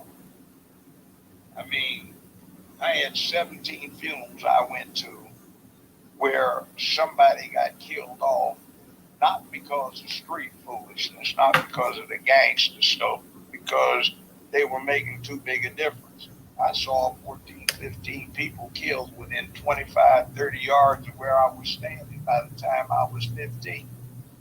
I remember going to junior high school, John Muir Junior High School, on Vermont Avenue in Los Angeles. I was in the 9th grade. Somebody that had graduated the year before. We walked in. There he was that morning. He was hung by the neck, pants and underwear pulled down to the left ankle. His belly was slit open and his guts are hanging down 10 feet, pooled in excrement and blood at his feet at the base of the flagpole. Our reaction was, man, dang, you must have got somebody upset. We didn't call in a whole bunch of people talking about post-traumatic stress disorder and getting in 55 counselors to deal with the student body. See, what happened? It was a different world. I can remember I was in law school and I was helping some professor work on a defense. He was doing pro bono for somebody charged with bank robbery. It was an interesting case. But we were talking to somebody on a front porch out in Venice Beach. That's where Maxine Waters' district is now. And this guy jumped out of his brand new Oldsmobile 442 he had just picked up at the dealer. He was parked at the curb. He was bragging about his car. Drunk came alongside, swiped it, and 5 or 6 other cars head on into a phone pole, got out and collapsed across the hood of his crumpled up car. It took an hour and a half for the police to get there. LAPD didn't want to be bothered. They called 2 cops in the car, called the sergeant. He showed up. He said, we got better things to deal with. The guy whose new car got hit was upset, so the sergeant took his revolver out, put it to the guy's shoulder, and shot him right there in front of 14 witnesses. Bam! He said, now you got something to complain about. Come on, boys. We got better stuff to do. So, Judge, let me ask you this. By the way, there was some folk from Ethiopia who helped out in those investigations because they had applied for citizenship and it looked like they were going to get it, but they were going to UCLA Law School too. So we got along. We had parties together, hung out together, we got wasted together, we ate together, we ran the same women, and this was a sexual revolution. We got invitations back to the motherland. We got a different kind of thing. There was a unification thing. Nobody was feeling helpless. We were doing something. We were taking action. And there was a satisfaction to being able to see how to actually make a difference and to accomplish something rather than looking at everything like hopelessly and then saying, well, I'm entitled. Somebody's going to give it to me rather than the hell with you. I want to take it. See, so we got along fine together. But something happened in the intervening 50-something years. I see people getting in these real small little units talking about there's something distinctive about that unit that separates them from all of the black folk in this country. And for the most part, you can't tell the difference from a block away as to what black person grew up in this country, what black person was part of another set of English colonies, and what black person was in some colonies that staged the revolution and got out from under the British monarchy and moved was a product of colonialist exploitation over in Africa. So you don't believe that when they say that? Because I know there was a space the other day and they were saying that black people in America, black Americans, and look like Africans or something like that. I think it was a space. I don't believe in anything. I have opinions that are based on best assessment of information, experience, experimentation, and research. Now, Judge, haven't for the most part, and I'm gonna get the Fahima and the Black Vanguard, but I'm just want to ask you this real quick. For the most part, haven't Black Americans always, reached out to the Black diaspora in terms of trying to create partnerships and everything else? Yeah, but you see, here's the thing. One of my roommates. Judge, you kind of low. Can we get you a little bit louder if possible? Yeah, well, okay. That's good. One of my roommates is an interesting person. He's Nigerian. He's Europe, and he was in the nuclear physics. He knows how to make a nuclear bomb. He wound up deputy minister of energy for Nigeria. We used to hang out, and used to be kind of funny, man. He could speak American. Hey, man, what you doing? If I said, man, go off into that damn African, man. It's LAPD, man. Oh, yes. We are here, and we want to know about the situation that causes us to be confronted with the law enforcement. And that's better. Yeah. Are you from Africa? Yes, that is. I'm a student at UCLA. Oh, okay.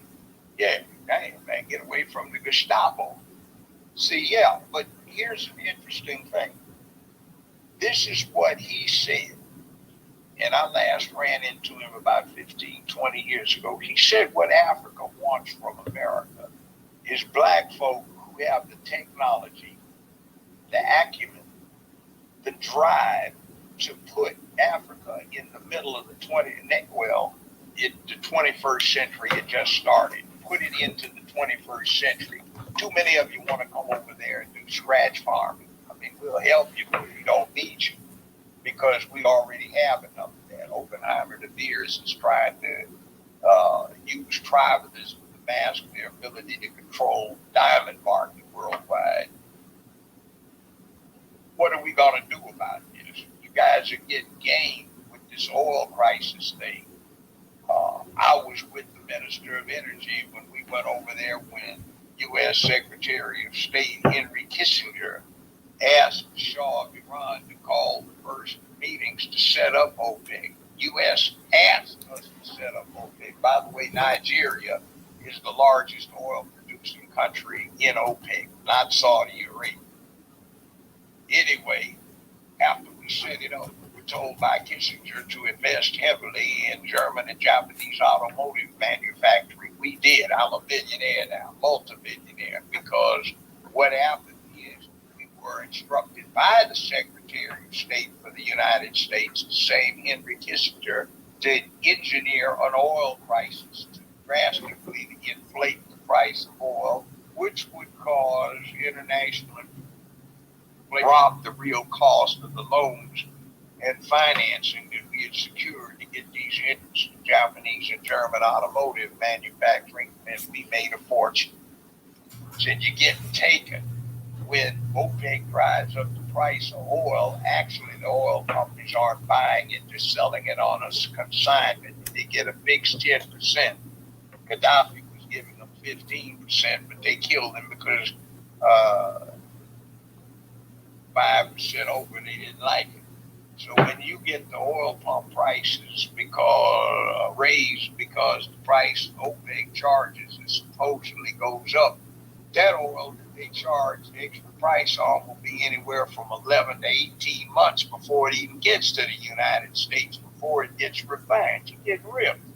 But you guys don't think about it. See, we could have had that kind of rapport still going on. Well, now, Judge, I'm gonna let you. I'm gonna kick it to the speakers because we got one little point to add that's very important here. The Chinese, my same friend, last time I talked to him was by phone, and he was telling me about his grandchildren who were part Chinese. So he was saying, how many African Americans do you have? In other words, black folk who were part African, or who were African, and he lived in the United States. He said 50, 60 million.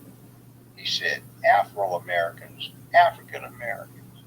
This is what everybody was calling us at the time. He said, but there are 120 million Afro-Chins.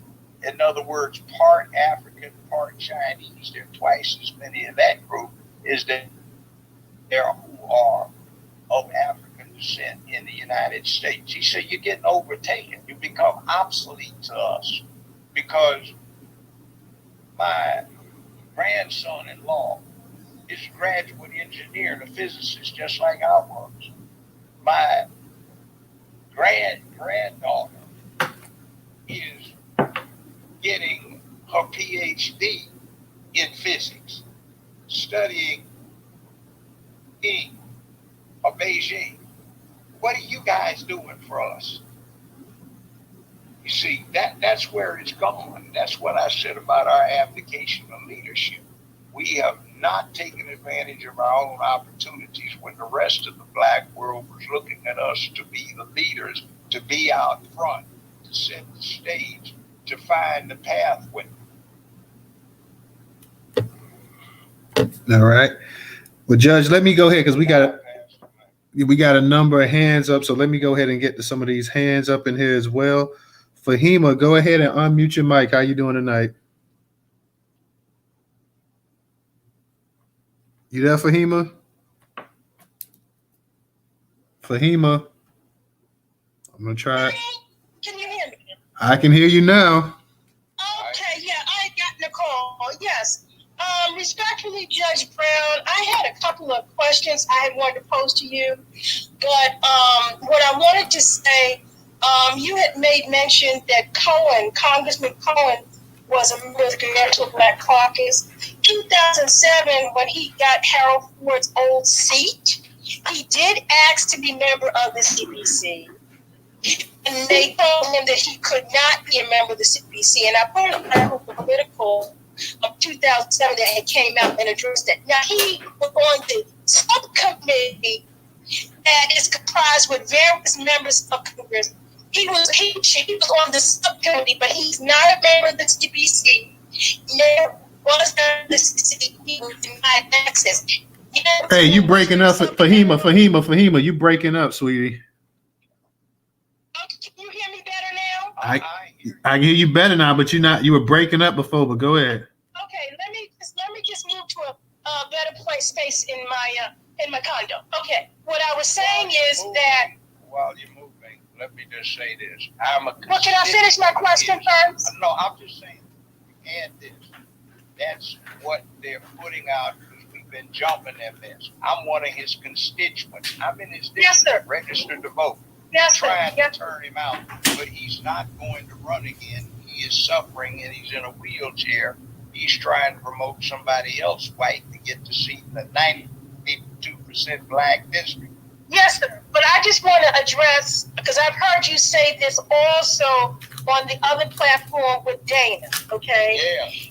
He did ask to be a member of the Congressional Black Caucus when he got Harold Ford's seat in 2007. They said he could, yes, he did, yes. And they told him he could not be a member of the CBC even though he was representing a black district.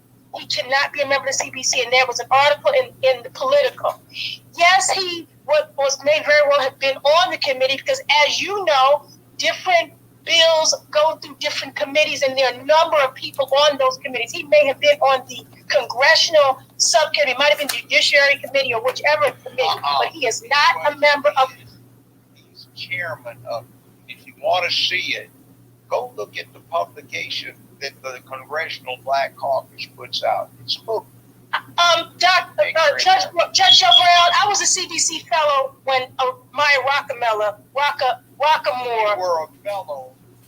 Okay, can I finish my statement, sir? Real quick, Judge, just let her finish up what she's got to say real quick. I'm sorry. Go ahead. Okay, I'm saying you said it here on this platform. I don't want people to go away thinking that Cohen is a member of the Congressional Black Caucus. You said that on Dana's platform, and there are people that can construe it here. Yes, he does have Harold Ford Jr.'s old district.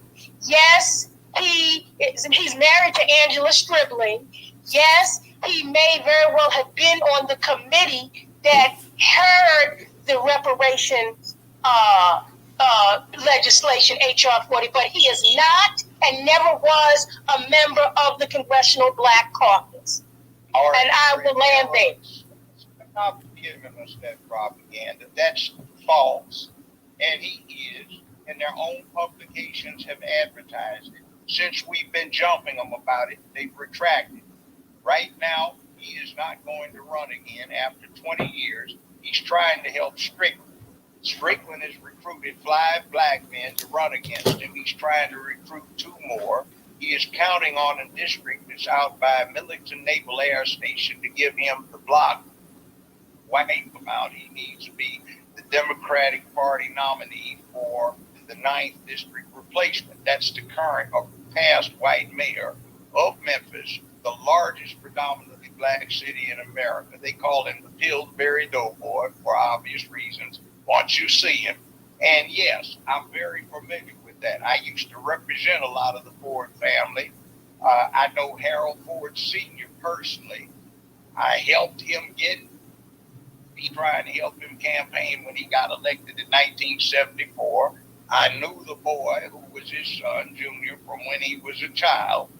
I know what happened when he withdrew to run for a U.S. Senator in Tennessee, and there were 14 black folk, and one gay white Jew guy had Steve Cohen, who ran in the primary. He won, and he's been in office for the last 19 years and done nothing. And yes, he so, and if you look at their own publication and stop giving us that little propaganda that they've got you falling for, sister, I don't fault you, but it's false. They advertise the white people that they've got in the Congressional Black Caucus. And if you want to look at the Liberty Caucus, you see damn near every member of the Black Caucus is a member of that one. What's the Liberty Caucus? That's the LGBTQIA plus caucus. So, okay, yeah, there's a game being played on electing people that we think are representing us, excuse me, that have a vested interest in another group. And Steve Cohen was listed until about 3 weeks ago as chairman. Excuse me. So that's propaganda you're giving us. That's not true. He is the chairman of the Black Caucus's Reparations Committee. Now, who is, by your contention, by the way, who you think the chairperson is or chairman is for that committee? Okay, he may very well have been the chair of the Congressional Committee, because as you know, that there are various congressional committees depending upon what the issue is, Judiciary Committee, Foreign Affairs Committee, etc. He may have chaired the Congressional Committee that HR 40 had to go through because of its nature, but he is not a member and never was a member of the Congressional Black Caucus. I'm not going to entertain this any further because I'm not going to go back and forth with this. And I'm not saying any more on this. I'll land there, Newstoter. I land there, Newstoter. And I put an article from Political in 2007 when he asked to be a member of the CBC and they told him no. You believe that propaganda put out by the far left? Political is not the far left, sir. What is it? It's a publication from the Hill. Look, I don't have any more to say on it. Newstoter, I have no more to say about this. I put the article in the propaganda. Newstoter, I put the article in the timeline. People can believe whatever they want. You can believe it. The bottom line is it's false. It's a lie. And you fell for it, and it's not true. You're getting a bill of goods run on you, and I published all the information, the details, and I put it out there quite a long time ago with the pictures and the pages in the brochure that they put out. Now, it used to be online. You can even Google it. That's not the Congressional Committee. That's the Committee for the Congressional Black Caucus. Now, the fact is the LGBTQ movement is captured. They're representing them. They just get our votes because they look like us, but they're a member of a new ethnic group, I think they claim. So just be aware of it. You want to do your own search, go look at stuff that's archived, not some of the propaganda that they put out. And by the way, anything that's coming out of that government office right now, I'd be very suspect about it. Wasn't it them that for Homeland Security said no one this week use the term illegal immigrant anymore? Who's telling who that? This is the United States. There's a bad thing, and I can. Yeah. By the way, 2007 is how long ago? Quite a bit of time, 17 years ago. Okay. I'll pass.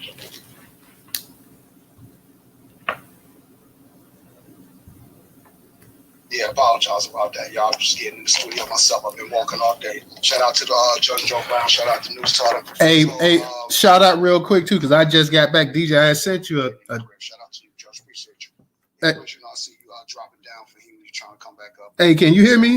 What you call it, real quick, just to Hey, can you hear me? Fahim could come back up here real quick. Hey, can you hear me? Hey, Fahim, I don't know. You might have to redo your phone system. Hey, DJ, can you hear me? Hey, can y'all hear me in the room? I can hear you. Hey, DJ. DJ, you may need. Yeah, DJ, you gotta drop down. He'll be back. And I see some people trying to come up. DJ. Here, I just dropped him down. He'll come back up in a second because he couldn't hear what I was saying. I told him I had texted him to go ahead and hold it down for a second, but he couldn't hear me. So did the Black Vanguard, did you get a chance to speak, Black Vanguard? No, I didn't. Okay, go ahead and speak. Well, yeah, how everybody doing? What's up, Judge Joe Brown? Yeah, I know you were grassroots. There's more people like you that represent the grassroots. One thing I want to talk about is that Black American African relations has been bad the last 100 years. See, this Pan-Africanism stuff is one-sided. Like a lot of people don't realize that these Africans, they're very tribalistic over where they come from. See, I travel all over the world. I travel to about 10 African countries over there where I came from. I didn't understand the tribalism until I got over here in Africa. Though the Africans are very tribalistic. You go over here to Africa, in Nigeria, for instance, you talk about the Nigerians don't get along with each other. You got the Igbos and the Yorubas don't get along with each other over here. Then you go within the Igbo tribe. They had a whole caste system within the Igbo tribe called the Oshun caste system, which is one of the tribes that saw our ancestors in slavery. The Igbo and Yoruba tribe, one of the tribes that saw our ancestors in slavery over here in West Africa. Then you go over here, is that we have done a lot of political work to get these Africans over here. We've seen people like that Nigerian person that was trying to run for government, out there in Michigan, saying if you become the governor of Michigan, he won't get rid of Black History Month. You got people like the Sheena Jackson Lee. She's not a Black American. She's, I believe, a Caribbean descent. She's Jamaican. Same thing, you got Angela Rye. So we got these Caribbeans and Africans come over here trying to represent Black Americans, and these people got nothing but contempt for Black American society where they come over here. And also, we the ones that fought to get these people over here. We the ones that fought to end apartheid in South Africa in the 1990s. We're the ones that fought to get Ethiopia invaded by Italians in the 1920s. So a lot of the Black Boule class, both Black bourgeoisie Boule class, they lied and deceived us, thinking that these people are our people. But Judge Joe Brown, these people are not our people. These African Caribbeans, they're not our people. These people are not the Honorable Mr. Louis Farrakhan's, or these people ain't Christopher Carmichael's of the world. Them people don't exist no more. Like the people they bring over from these Caribbean African countries, they better men before they come to their country. So I would say we need to focus on ourselves, focus on issues on the Black American. And tell you the truth, Black Americans shouldn't care what's going on in the Congo, Ethiopia, and Nigeria, these other countries around the world. We got too many problems in Black Americans. We have to fix it right by other people's problems issues. And also, is that lies people represent our people. They're not our people though. They part of these terrorists though. That's all I gotta say for them. All right. Thank you. Real quick, guys, up in the Jumbotron, we got the Newstoter membership. We need to go ahead and get some people to sign up to the actual platform for as little as $1.75 a month. You can support the newstoter.com website and platform. We definitely need that support. It's up in the Jumbotron on the far right-hand side. It doesn't take about a minute to go ahead and create a quick profile membership, and just that quick, you could be supporting us monthly. We definitely need that support. So definitely support Black media, support Black-owned business, support Black business that promotes other Black business as well too. That's up in the Jumbotron. For those that do not sign up for the membership, as always, we have the Cash App, $Newstoter, $Newstoter. Newstoter is the largest Black-owned, Black American-owned news media curation platform today in America. Once again, $Newstoter, $Newstoter. We also have the PayPal and Venmo up in the Jumbotron for my people over there on YouTube. The customer link is on the actual screen. Go ahead and click that, become an actual member of the actual platform for as little as $1.75 per month. That's a cheap way that you can support Black-owned business. For those that don't, you can support us on Cash App, $Newstoter, and we have the Cash App and PayPal up in the description on YouTube, guys. Let me go ahead and get to Original. Original, go ahead and unmute your mic. All right, appreciate that. Greetings, everybody.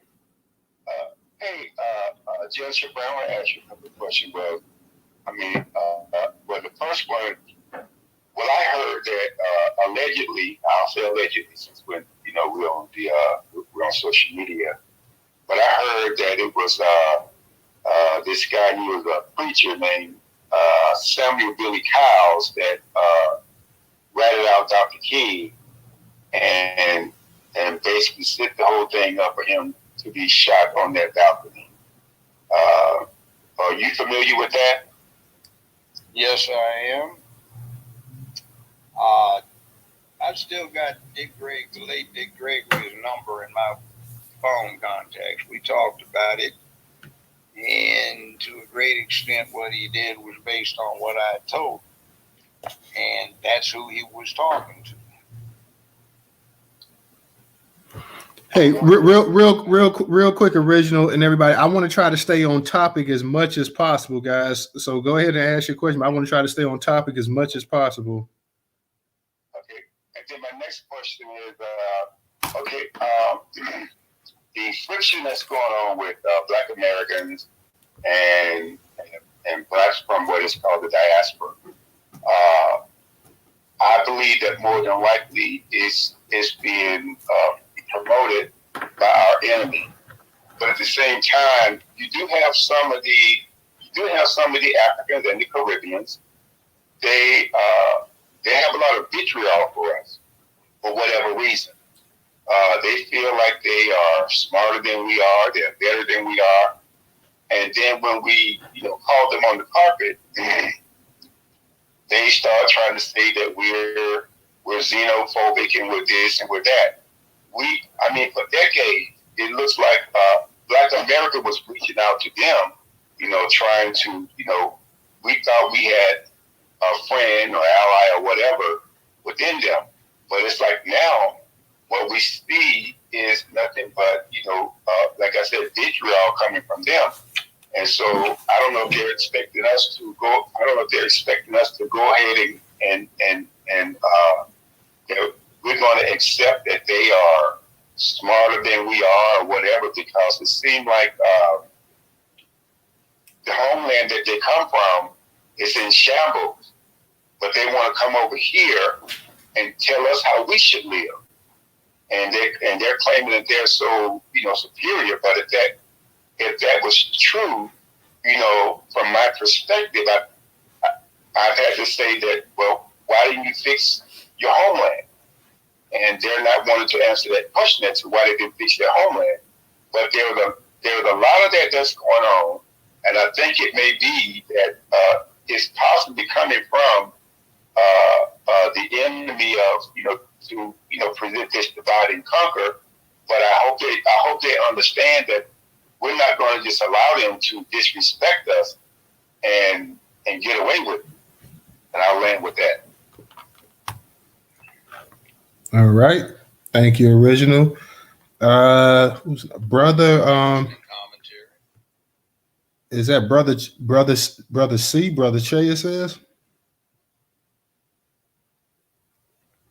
brother C, brother Shay. I'm not sure exactly. Okay, he looks like he's disconnecting. So let me go ahead and get to Apia again. Apia, go ahead and unmute your mic. All right, thank you.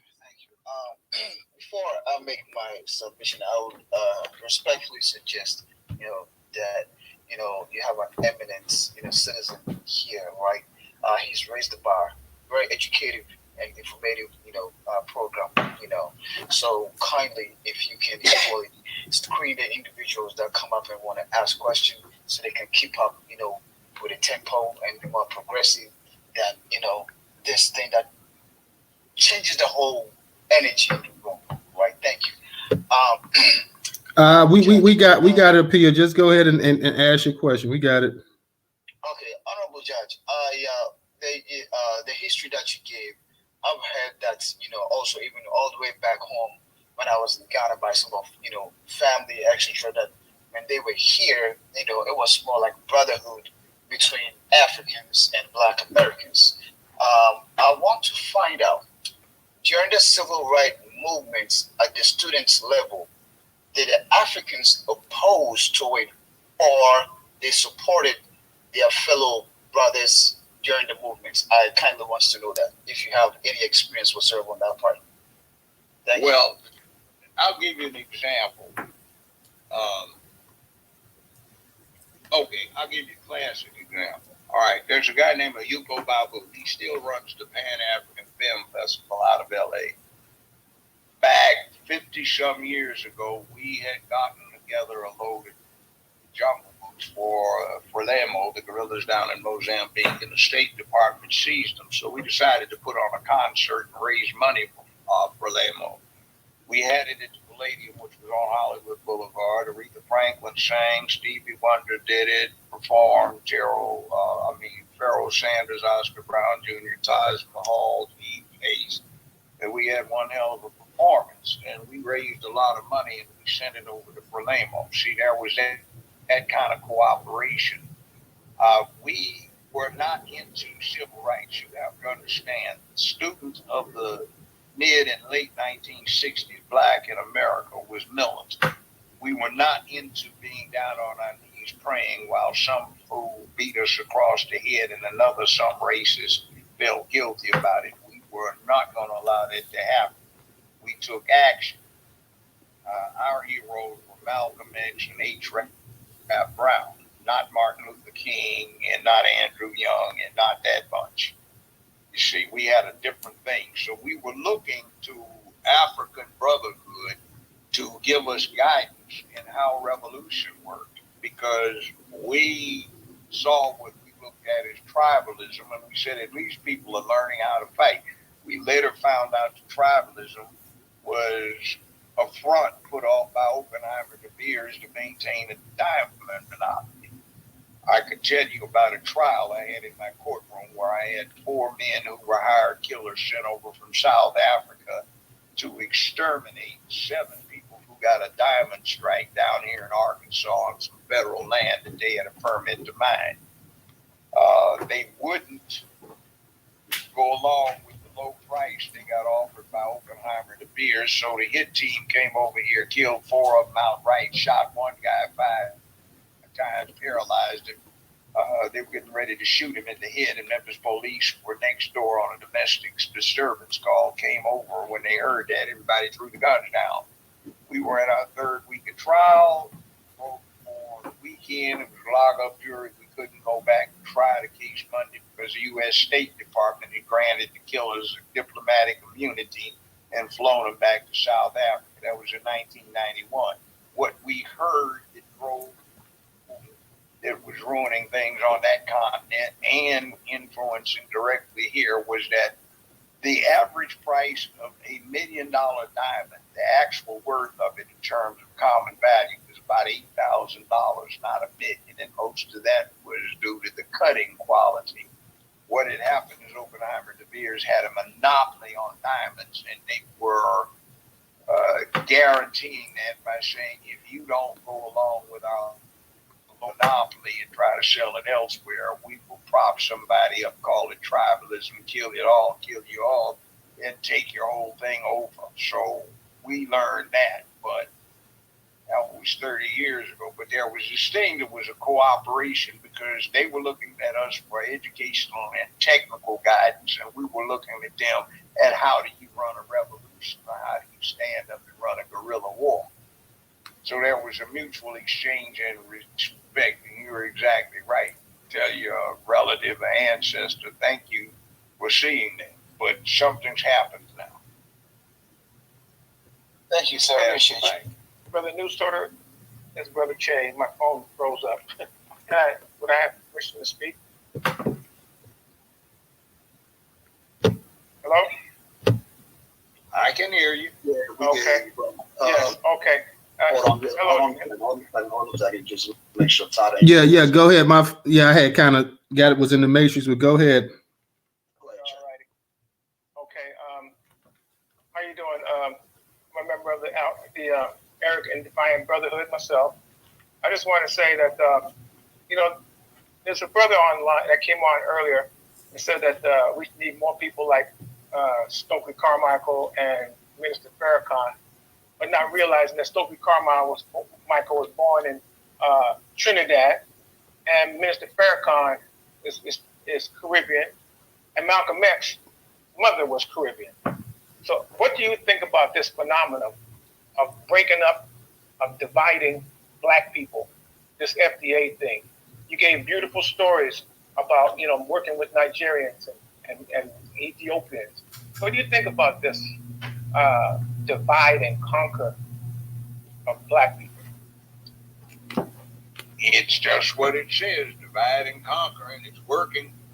I keep telling people, whatever your personal view on the thing, take a look at the World War II coalition, where you have Joe Stalin in the picture, FDR in the picture, and Winston Churchill in the picture, and there I've told Joe Adolf and Benito, and they get them. So it's a coalition to achieve an end. And what is it? The enemy of my enemy is my friend. And when you've got a mutual cause, it helps out if you can get a viable alliance. Not all the time, but most of the time. So we've been distracted from that for a number of reasons, and it's a classic case of divide and conquer. Let me add this part. Let me add this real quick, because Brother Che, I know you mentioned you mentioned Farrakhan and you mentioned Malcolm X, whose mother was Caribbean and his father was also a Black American. But I know you mentioned the FBA and the divide and the conquer and everything else too. But let's be honest right here. And I'm in the state of Florida. Let's not paint the narrative if this is just a one-way street right here, that you just have Black Americans that's picking on people in the diaspora. Now, I live here in Florida. I was born and raised in Florida. And, I had a bunch of friends who were Caribbean and everything else as well, too. And I've spoken to them and I've asked them questions about how their family felt about Black Americans as well, too. And they were not shy to say that their family felt that Black Americans were lazy and shiftless and complained and wasted a bunch of opportunities and everything else as well, too. So, I've been in class with one of my friends' sisters sat up there, and we was in a class we was at a mixed school, and actually predominantly white school. And we were in a class, I remember in 8th grade, we was in a class full of nothing but white kids. She's a Jamaican, and she sat right up there in front of all those white kids, and she made sure she gave them the 411 on how Jamaicans felt about Black Americans. Calling us, telling me, we call Black Americans Yankees, and most Jamaicans don't like Black Americans and this and that. Now, we was in 8th grade. This is in the early 90s, okay? Before the internet, long before the internet was ever created. She sat right up there, man. Me and her brother was good friends. She sat right up there and made sure she told those white kids that we were Yankees, that they didn't,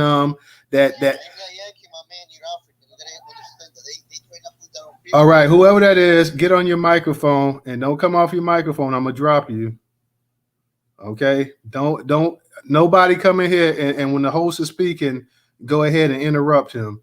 But she sat right up there. She made sure to tell the entire class that we were Yankees, Jamaicans didn't like us, and all this other stuff right there. Even the white kids in class was like, oh, we didn't know that. We didn't know that black Jamaicans didn't like black Americans. So we can't sit up here and make this thing into a one-way thing right here. There've been a lot of talk over the years about, and like I say, born and raised in Florida. So like I've been around Jamaicans, Haitians, Panamanians, I've been around the whole nine. So I know for a fact that we can't sit up here in 2024 and this happened in what, maybe 93, 94 or something like that. We can't sit up here and say, you know what, the entire fault and the entire reason that we have this fracture in the black diaspora is because black Americans are just not held up their end of the bargain, and black Americans are just no. Long before there was ever FBA or ADOS and everything else like that, there's been tension. There have been mumblings and everything else like that before as well too. So we can't sit up here and say that, you know what, because if you go to these Clubhouse apps and you go to all these other stuff on here, you have rooms and stuff on there where black immigrants sit up there all day long and talk all kind of noise about black Americans as well too. All kind of noise, sitting up there calling us akatas, baby mamas, bullet bags, deadbeat daddies. It's all about you didn't do anything. All you did was pick cotton. All you did was pick cotton in this country. Oh, okay, who the hell is that now? Point to who it is so I can drop their ass. Because I done told you once before. I don't know who it is. Come off the microphone again, and I'm just gonna throw you right up out the damn space. Okay, straight up. Yeah, so we're not going to sit up here and make it seem like it's just black Americans that's just, just been the one just discriminating against all these other people and this and that or whatever. As a kid, did black Americans have jokes about other African booty scratch and all this other kind of stuff? Yeah, they did.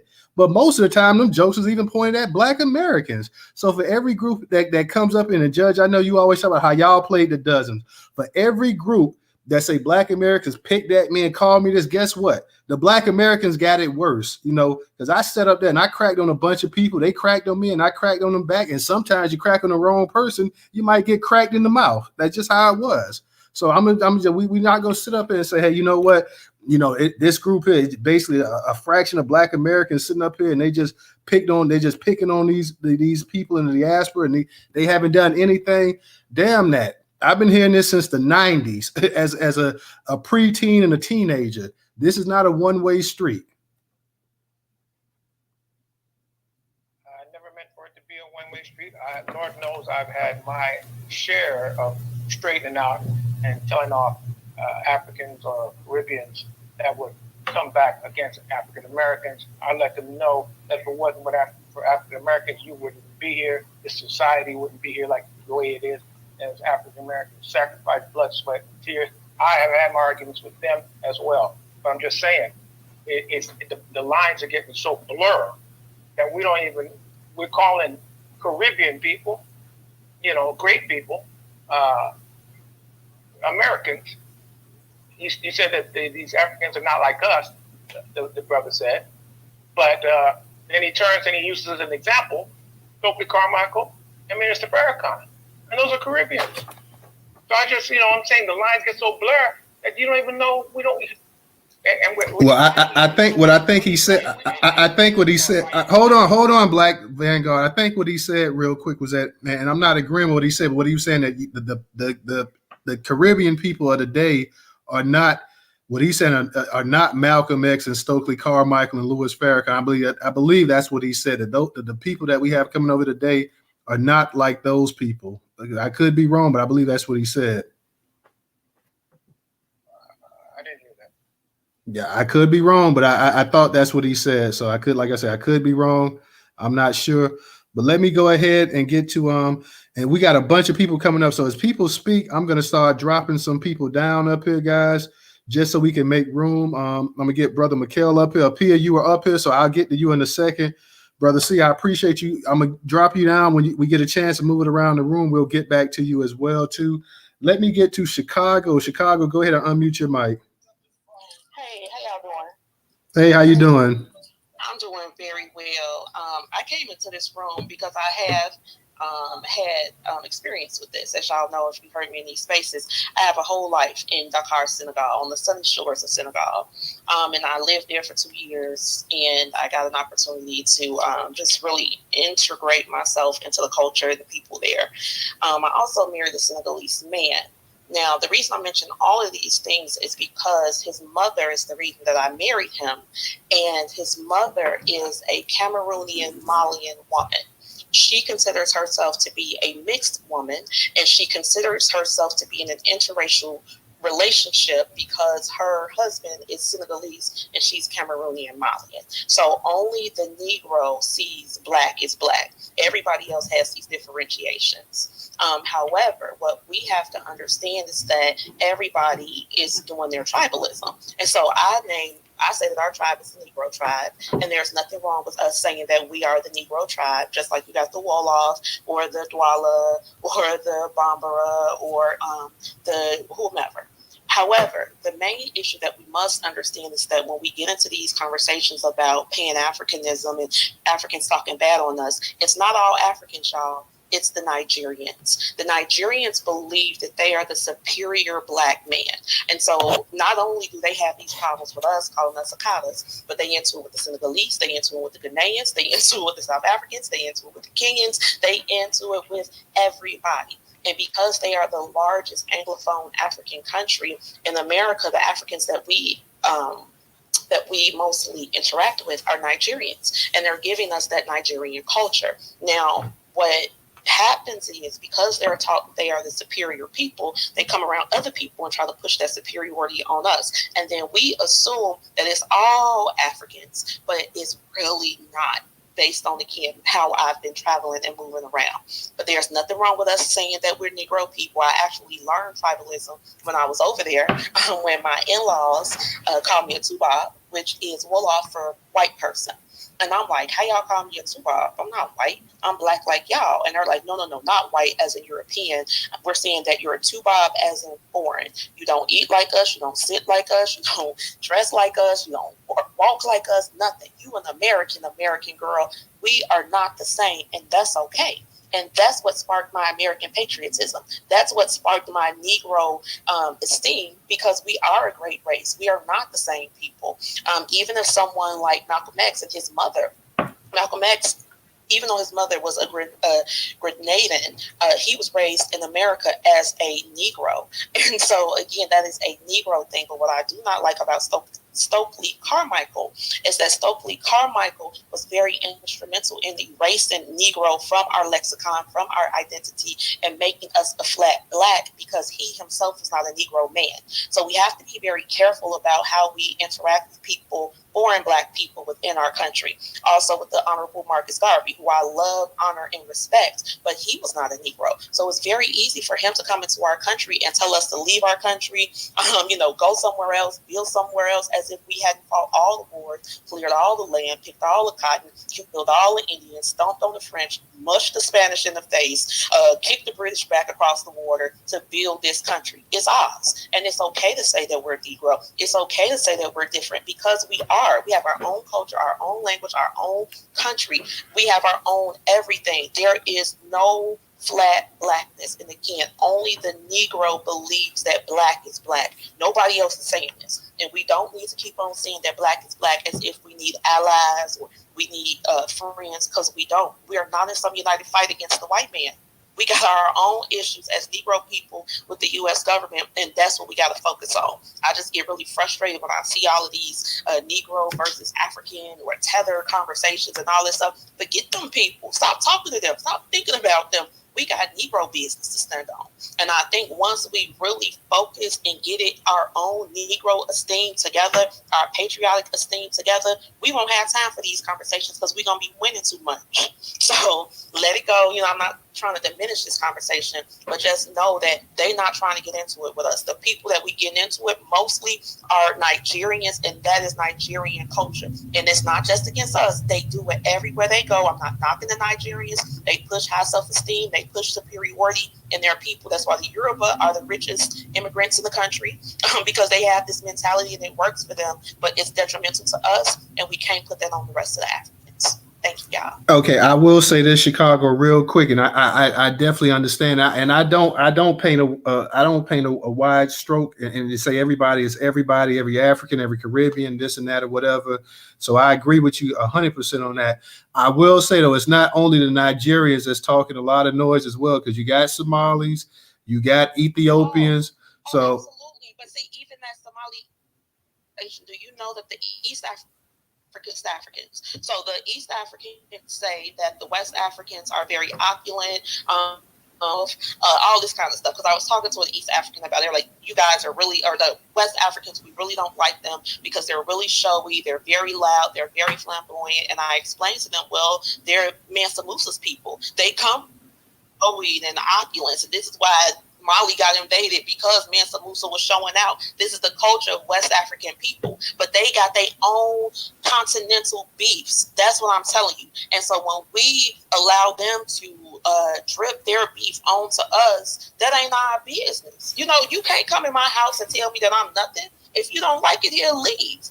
We don't have to keep on trying to qualify ourselves to these people or argue back and forth to them. They come in here to see us. And if you don't know how to act, get away from me. If you don't want to be around me, get away from me. But you cannot benefit off of Negro culture. You cannot benefit from Negro trauma, which is why we must get rid of this flat blackness. A lot of people say, oh, if you say you black, that's only for Black Americans. No, that's not. Everybody in the world with dark skin is calling themselves black, which is why we have to call ourselves American Negroes. And therefore, those people will never try to qualify to be that. And then we don't got to keep on having these conversations and going back and forth. We got stuff to do, y'all. Absolutely. Real talk, real talk. If I might add a historical observation. When we decided to call ourselves black, Stokely Carmichael got on the bandwagon. It wasn't him who started it. About 1965, when we started getting BSU's Black Student Unions, we had said Negro is the Spanish term for black. Sir Francis Drake and Sir Walter Raleigh, as pirates under Queen Elizabeth, would hijack ships with cargoes of Negroes and sell them for discount prices in Spanish ports, and then down in Virginia, we don't like that. So know each other Black Student Union, 1965, 66. Yes, yes, sir. But I also learned as a hold on real quick, Chicago. No, I just want to push back really quickly because I've also done my research, and I also have parents who were around at that time, and they said that the Black Power movement came out of the Civil Rights movement when they were moving from doing the marching and the praying into a more physical, aggressive type of revolution. And so they say that they are going to make that Black power. And in order to identify with this new identity of the Negro freedman, whatever that person is, that became Black because the Negro was seen as being a subservient being. And I get it. I promise you, I get it. But in 2024, we can't be Black no more. I don't believe in Black. I don't believe in minority. I don't believe in people of color. I don't believe in BIPOC. I don't believe in anything that's going to allow any immigrant in any way to benefit off the Negro. So we must come up with a name for ourselves that's already been codified in the U.S. record to identify ourselves. People saying ADOS, people saying FBA, that ain't in no records. That ain't nowhere, nobody history on nobody's form. That only exists on social media. We got to go back, look at the record, and find out what exclusively relates to us so that we can exclusively be us. And then ain't no more conversation. But Blackness is always going to include immigrants, and they're always going to feast better than we are. And our people didn't work hard for immigrants to come and feast off our trauma. Absolutely. Okay. Thank you, Chicago. May I make one quick observation? Okay, go ahead, Judge, because then we got some hands up. I want to get to some of the new speakers, but go ahead. Okay, it's called the duck. Looks like a duck, walks like a duck, quacks like a duck, floats like a duck, flies like a duck. It doesn't make any difference what you call it. It's essentially a duck by whatever name you want to put to it. So I'm one of those fossils that worked hard to get us to call Black because it was an identification of a team and what at the time was what was claimed to be culture. So that's why I was one of those people who was in college at the time and decided to say, I want to be called black. But anyway, it is what it is. Yes, sir. I'm sorry. Hold on, Chicago, sweetie. We got to go ahead. We got to get to a new speaker. Real quick, I'm gonna give you 25 seconds, sweetie. 25, Yeah. And I'm gonna be quiet because I'm gonna even drop down. You gotta remember, Judge Joe Brown, that you guys were doing that before the Immigration Act happened. So when you were calling yourselves black, you were exclusively talking about us. However, after 1968, when foreign black people began to come into this country, they too tethered themselves onto that term, and now it's been tainted. And what I'm saying, because it's been tainted, rather than us telling them what they cannot do, we just gotta call ourselves something else. That's it. All righty. Thank you, sweetie. Let me go ahead and get to Brother McCall. I see you up here. I want to get to the new speakers, Brother McCall and Sexy Rod, and then we'll go ahead and get to some of the ones that spoke before. Go ahead, Brother McCall. How you doing?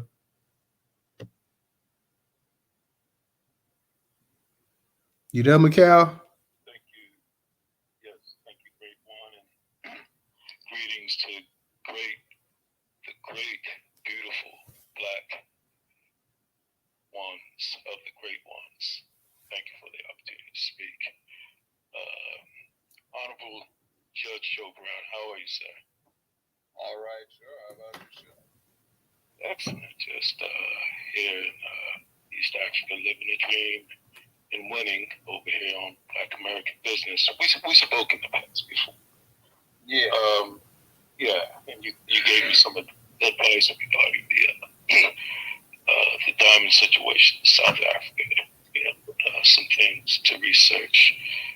I just, want to say just really quick, the issues regarding tribalism, tribalnomics, religiosity, revenge wars, greed, corruption, lawlessness is something that existed here on this continent for a very long time. I think the battle primarily is between the past and the present, so to speak. We as Black Americans who are foundational to North America, we are people of the future. We have different software. We are credited with over 50,000 patents that we know about. And our primary goal has always been to innovate and to keep moving forward. And we have done that in this construct that we call America. So we are in the midst of a paradigm shift. Global powers are in a fight for techno supremacy, techno-fascism, techno-military supremacy, robot overlords, et cetera, et cetera, et cetera. And I think that's where we should really direct our attention to in terms of sort of a technocratic form of power that supersedes these issues of what we call ourselves and how we identify. We know as Black Americans what we have to do. We have to keep moving forward. But nonetheless, sir, we as members of the Black American community who are foundational to North America are in the initial stages of filing a class action lawsuit against the OMB. And we would appreciate any suggestions in the strategy phase that you may have to offer during this process. So if you please follow me back, it would certainly be appreciated. And I'll land and thank you for the opportunity to speak to you wonderful, beautiful Black people and to walk down your red carpet and through your government. I'll land. Thank you. All right. Appreciate you, brother. You want to say something, Judge? I was just saying, will do. Send me a little. I can't get to much of a reply right now to follow back due to some technical difficulties, but send me that and I will do that. All right. All righty. Let me give a shout out real quick to Tomika for her contribution on PayPal. So thank you, Tomika, for your contribution. For those that want to support, once again, we're trying to get the membership base up we're trying to get people to support us by joining the Newstoter platform. It's up in the Jumbotron for as little as $1.75. You can be a contributor on the website, supporting us monthly. It's up in the Jumbotron. For those that can't, we have the Cash App, $Newstoter, $Newstoter. It's in the Jumbotron, the Venmo and PayPal. And for those on YouTube, the link is also in the description, and the membership is on the actual screen itself. Let me go ahead and get to Sexy Rob. Sexy Rob, what's going on with you tonight? Thank you, Newstoter. Welcome, or I should say, love, peace, and reparations to you all. I just wanted to highlight some things. Judge, I hear you. You lived in a different time, in a different era, and it's great to hear your words of wisdom and how you lived and your experiences. However, in the political space, I think it's very important for us, or just let me just say, it's very important for us to implement our self-care, because there's a lot of dysfunction and codependency happening when we have you melanated individuals here on our land. And this is a new thing for us, right? Because we've been the melanated Black people in America for a very, very, very long time. So, but when I look at how things have happened and we've needed support or asked for support from those other melanated individuals throughout the world, they were not there, right? I can give you many instances. I put some in the purple pill. We can talk about Malcolm X going over even after sitting with Nkrumah of Ghana and asking for support of 7 nations there. And then also just our experience here in America as Americans is different from immigrant populations.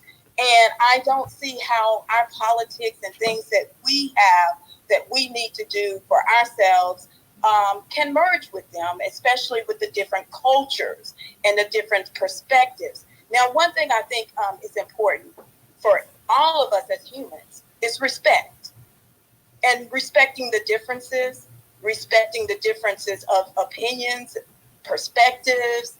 I think that would go a long way. But what we're seeing now is that people are involving themselves in our politics, and in involving themselves in our politics, they're also, with that tribalism, shutting us out of our own benefits and rewards in our country. And that is a problem. Now, I'm all for collectivism, or I shouldn't say collectivism, because that's with us as an ethnic group. But I'm all for us, supporting one another and not attempting to come in and lead us in some way, which is what I'm seeing, or telling us as Americans that we need to coalesce, acquiesce, or capitulate to others that are bringing their philosophy and their ideals to our land.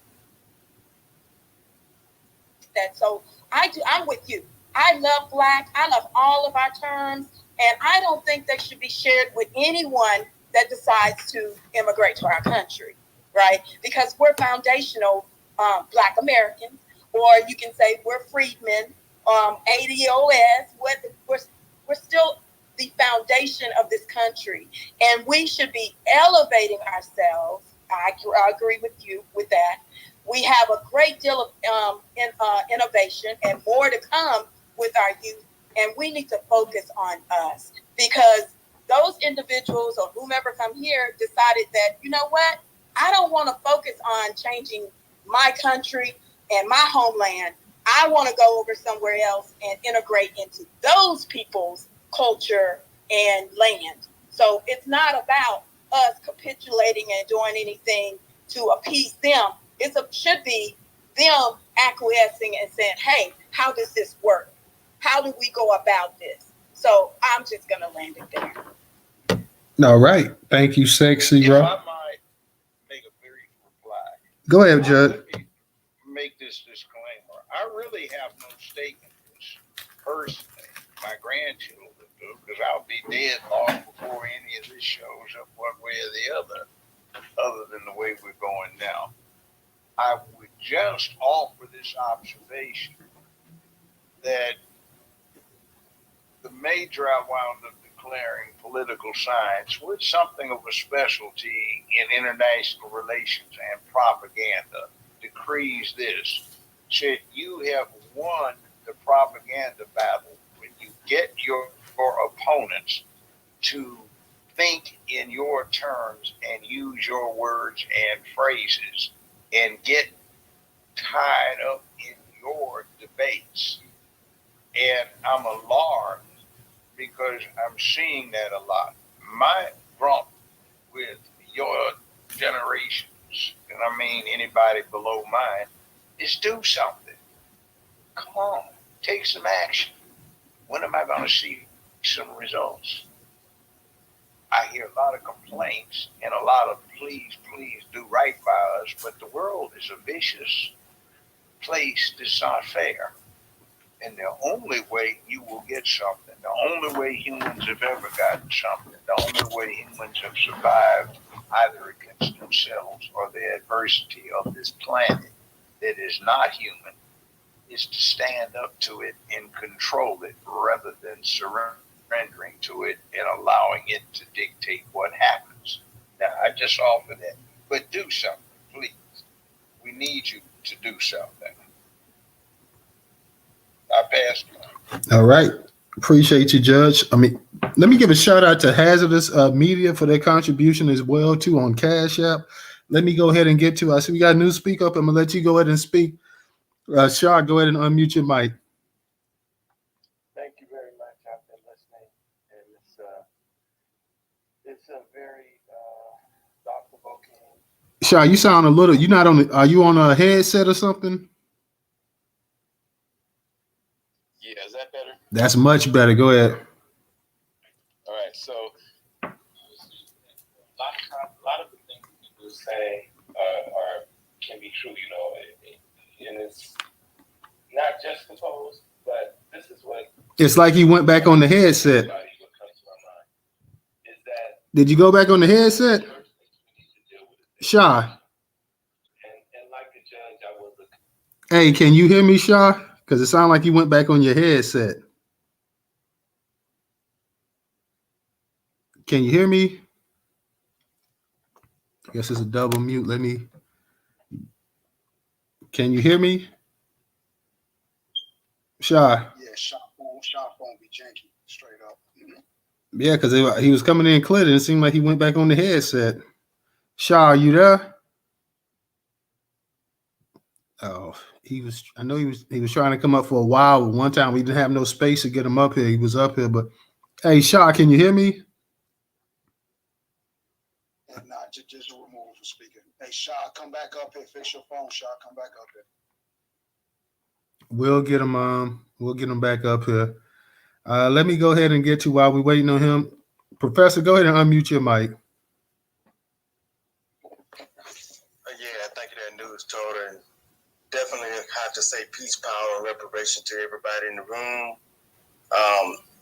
Just a quick observation, and Judge, I just have to say to you, much respect to you. I have a lot of respect for you, and always following you, and I think you're a great example for Black men, great example for us to follow. But let me say to you, with what Newstoter said about this not being a one-sided thing, I have to agree. I think, to be honest with you, we have done more, as far as from a Black American perspective, to try to pull in the diaspora. We have always tried to pull in other Blacks. What happened? I think you dropped off. Yeah, your phone. Can you hear me, Shah? Shah, can you hear? Go ahead, Professor. I don't know, if Shah can hear me or not, but go ahead, Professor. Yeah, I hear you. Okay, Shah. Let me get Professor. I'm gonna get Professor, and then I'll get right back to you since you had dropped down. But we'll get right back to you next. Go ahead, Professor. I have to agree with Newstoter that we have always tried to pull in the diaspora. We have always tried to pull in other Blacks, other people that look like us. And maybe it is something on both sides that we could do to make it better. But I think on our end, we have always tried to reach out more so than I think the others. At least that's the way I see it from my experience here in Alabama with the groups that I have dealt with here. Different African groups, Caribbean groups, Jamaican, whatever group, Haitian, whatever groups that's been here. With my experience, we have always tried to reach out to them, but those groups never really tried to reach out to Black Americans. So this is what I have seen with my own eyes, and I'm pretty sure a lot of our own Black Americans can speak on some of that experience in other places. So with that being said, I don't think at this point in time where we are in our society, we can do anything to heal the diaspora. It's broken, and Black Americans are going to stand alone in this fight, which we always have. And that's what my perspective is. This is what I see. And I think most Black Americans in this space and outside of this space will see it my way. If we're going to win anything, we're going to do it within our own group. Black American style, baby. Foundation of Black America, ADOS, whatever you call yourself, Negro, is going to be done by us. For us, by us. I'm going to land right there. All right, Professor, thank you. Shah, how's your phone now? Can you hear us? Yes, good. I took my earphone out and I put it in the little ear thing, but I didn't put it all the way in, so it clicked back into that. So, but anyway, my big point was that we need a relevant curriculum for our people in this country and worldwide, right?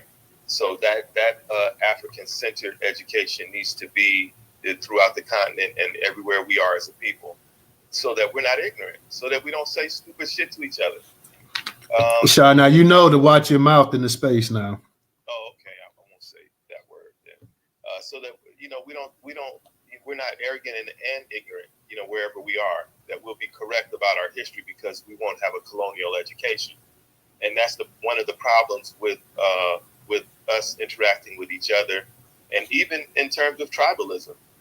Even in terms of tribalism on the continent, to me, it's the lack of not knowing history, not having that knowledge of history, not understanding how division has been stoked, how religion was used to conquer us, divide us, and it's just those things will come to fruition in terms of understanding if we had an education that was more relevant to us as a people wherever we are. So then we don't have to deal with coonery on any side. One other point. Oh, and our experiences are different depending on where we are in the country. I had a coach that took me and my friends, it was 12 of us, soccer team, East Palo Alto, California, went to Jamaica. We was on the news to raise money. African Americans in the 70s playing soccer. This was unheard of. All Black team playing soccer, went to Jamaica as kids. Beautiful. Then that opened up the door for me to be interested in more, other Black folks from everywhere. So, and I can tell you guys this: Chicago, Detroit, New York, DC, Houston, Atlanta, Oakland, California, San Francisco, California, all of those cities that I named, and there's more, have African dance companies of different sorts, even African Caribbean. And the people that are participating in those as the dancers, mostly the students, are African American. And each of those places that I mentioned, there's about 20. And this has been going on since the 70s. Not necessarily in all of those locations, but have a few thousand people that they influence because of families and friends and people that come to the concerts when we do our dance concerts and stuff. So all of this type of cultural arts activities has been going on in this country since the 60s, 70s, all the way till now. Some of those dance companies have been around for 50, 60 years. Motown Dance Theater in Chicago, Conqueron in New York, in DC. So when you guys say and that was Africans coming here and giving, of the culture, giving the culture to young black folks didn't have nothing else better to do, but oh yeah, I want to dance, I want to do something. So this is how part of our country, people like us have been, our segments have been involved in this exchange between Africa and African Americans. So when you say that they have not given anything, these are something I can add as part of this collective. So your experience is that it was that. This is my experience. And then Judge Joe Brown had a different experience because he's from a different time. I'm from a different time than most of y'all too. I'll land right there. All right. Thank you, Sha. Let me go ahead and get to Pia. Pia, go ahead and unmute your mic. Thank you, sir. Thank you very much. Once again, Honorable Judge, I would kindly want to ask a question, but before I pose that question, I would want to say that with the submissions that you made to somebody like me, what I picked up was the fact that if your era of once upon a time, you guys were able to find unity to achieve some result, what it basically means that it provides hope that we equally, all the potential of us working together again is there for the larger group of black people.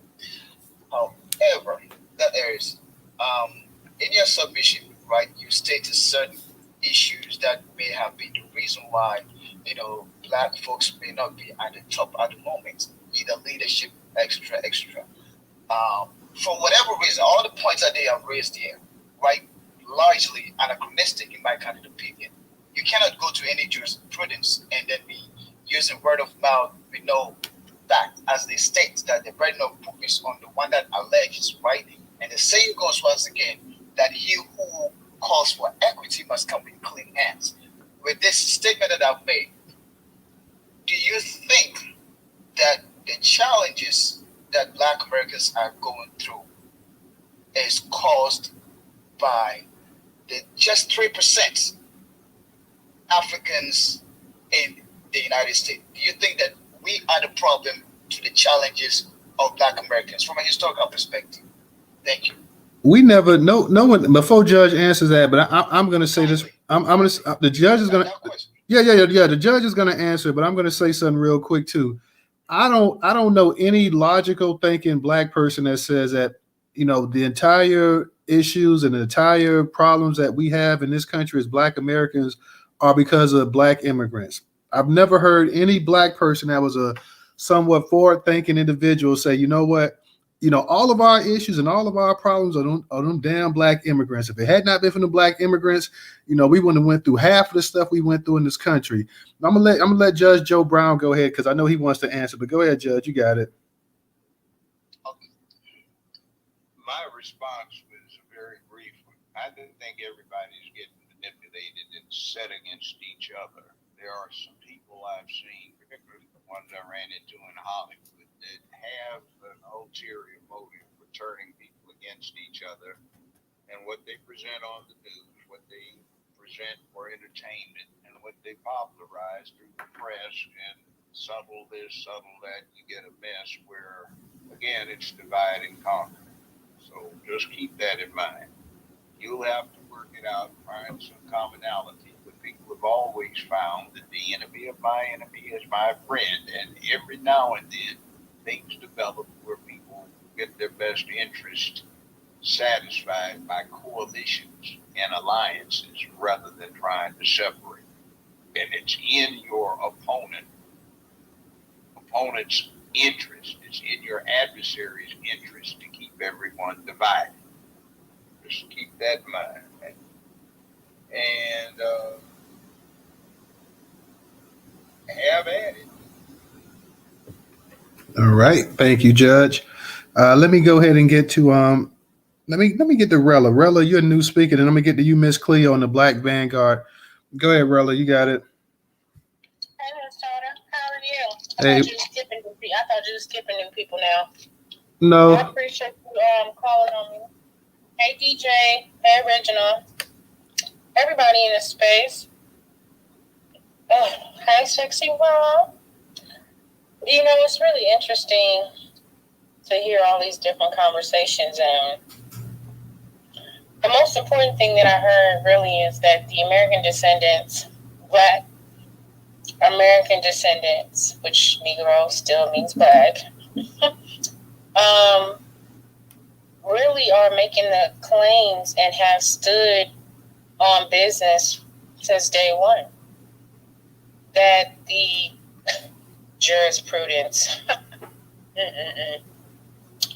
the fact of the matter is that there is a group of in this country who know descendants of this country. And there are also other immigrants as well who have impacted our culture, our communities, and our conditions. They become judges, lawyers. Some of them even sit on the Supreme Court. And not all of them have had the best intentions. And it's always been to the benefit of other groups. Because if it wasn't, then we wouldn't be having this discussion as descendants sitting on stage.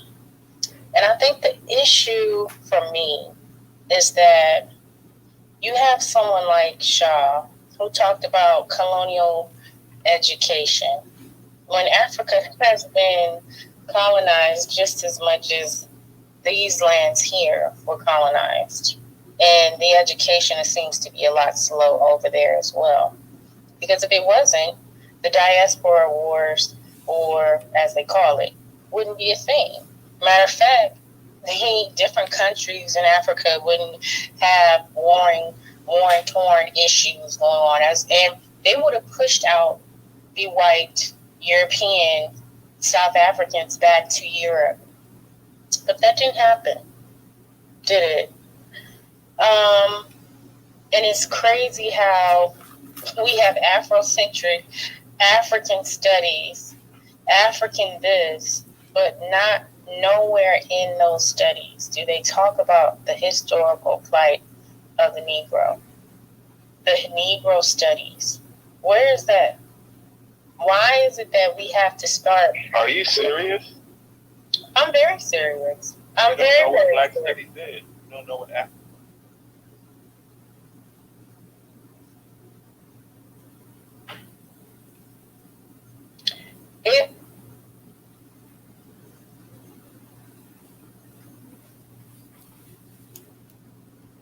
You there, Rella? Did we lose Rella? Rella, can you hear me? You want to drop down? It was a double mute. It was still on mute. Oh, okay. So, it's hard, again, when we sit here and have a conversation about quote-unquote Black studies and you are conflating Black with African if we're talking about American history. And if we're talking about American history, then American history, the studies would actually be called Negro studies, or they could be called Freedmen studies.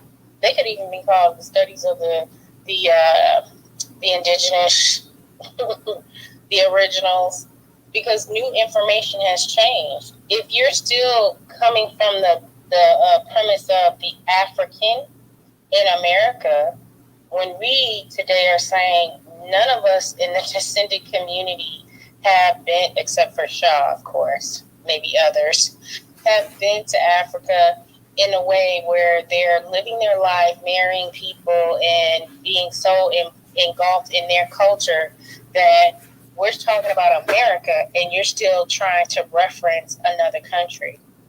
If you're going to have Negro studies, then don't come on stage talking about we need to have not colonialism, because colonialism literally has a worldwide hand that has literally even blinded the diasporans and Pan-Africans. It allows you to have a disdain when you hear people call themselves Negro. When you sit here and talk about how, well, the Africans came over here and gave us our culture. I'm sorry. Where did soul culture come from? That wasn't Africans doing that. Those were descendants.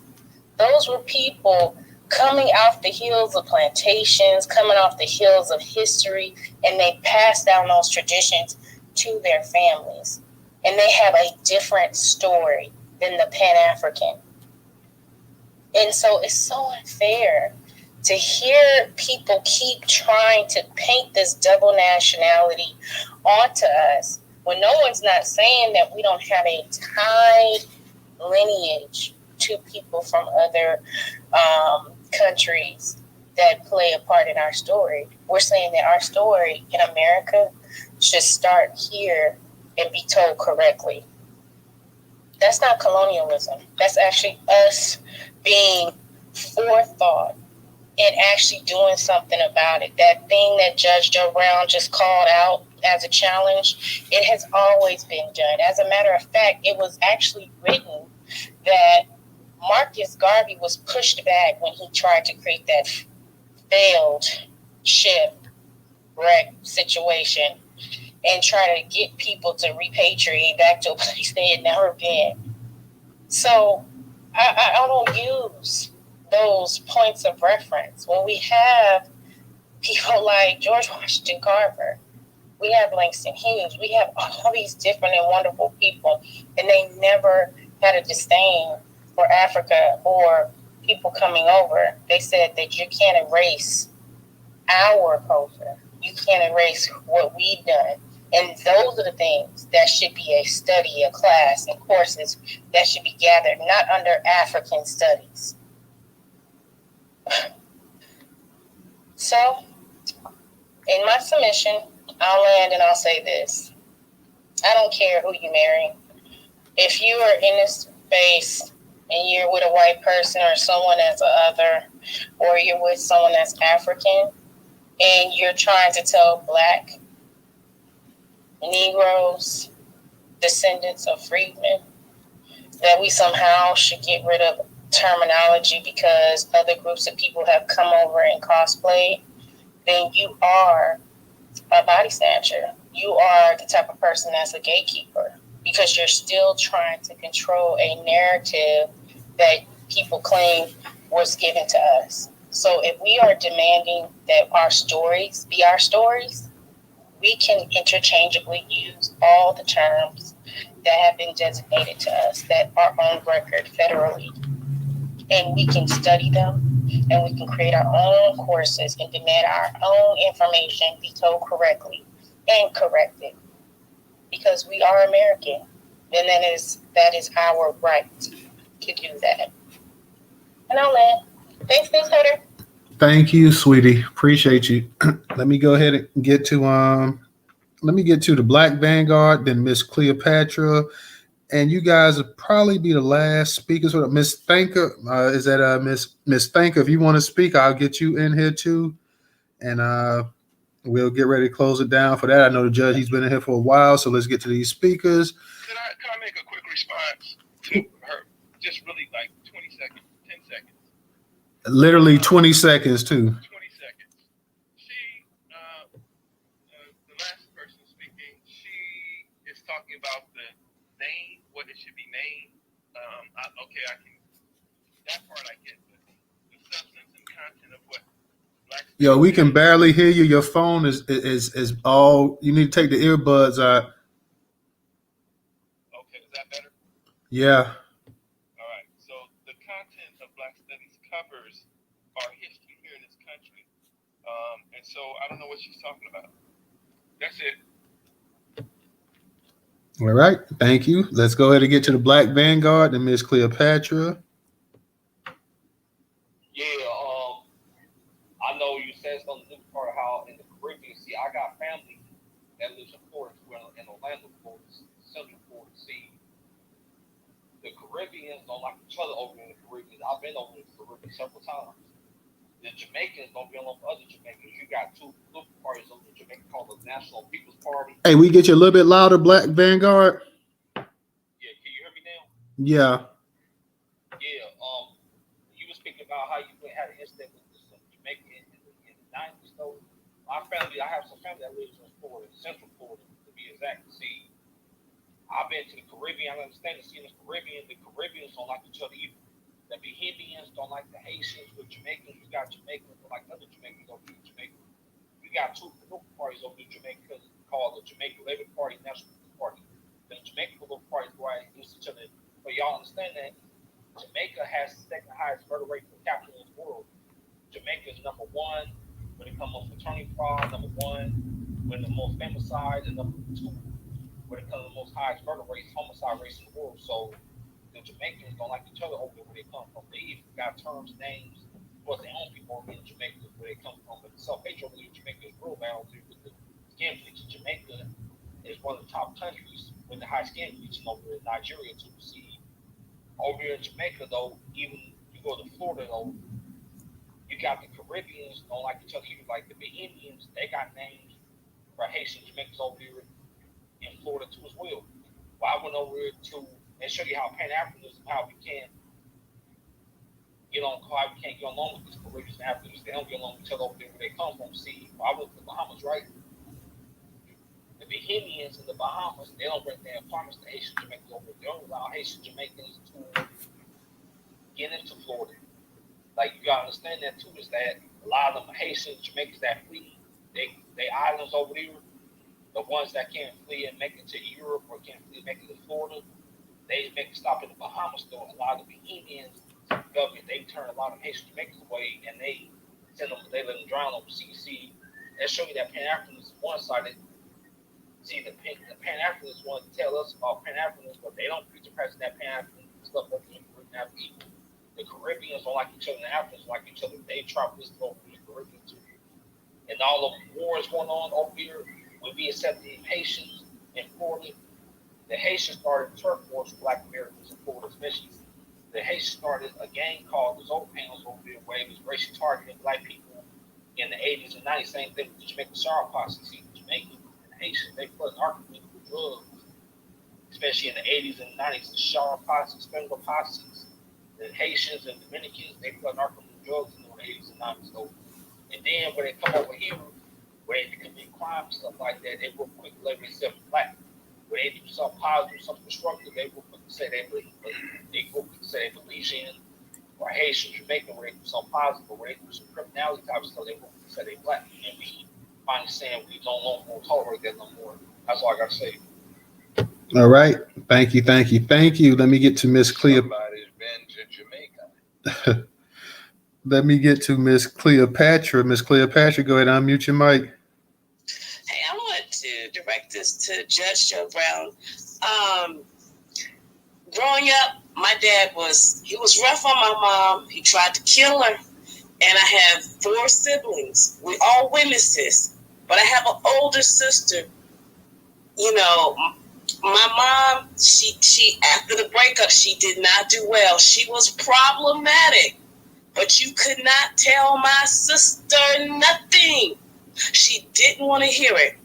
And that harmed our family relationship. And people like Judge Joe, people like Shaw, people like Apia are those types of people. Just like the young man said, they don't even get along with each other over there. When you were coming through, there was it wasn't as many. There is so much information out here. Malcolm Gladwell, he wrote an article about it. Black Like Us, about how Caribbeans and how they distinguish themselves.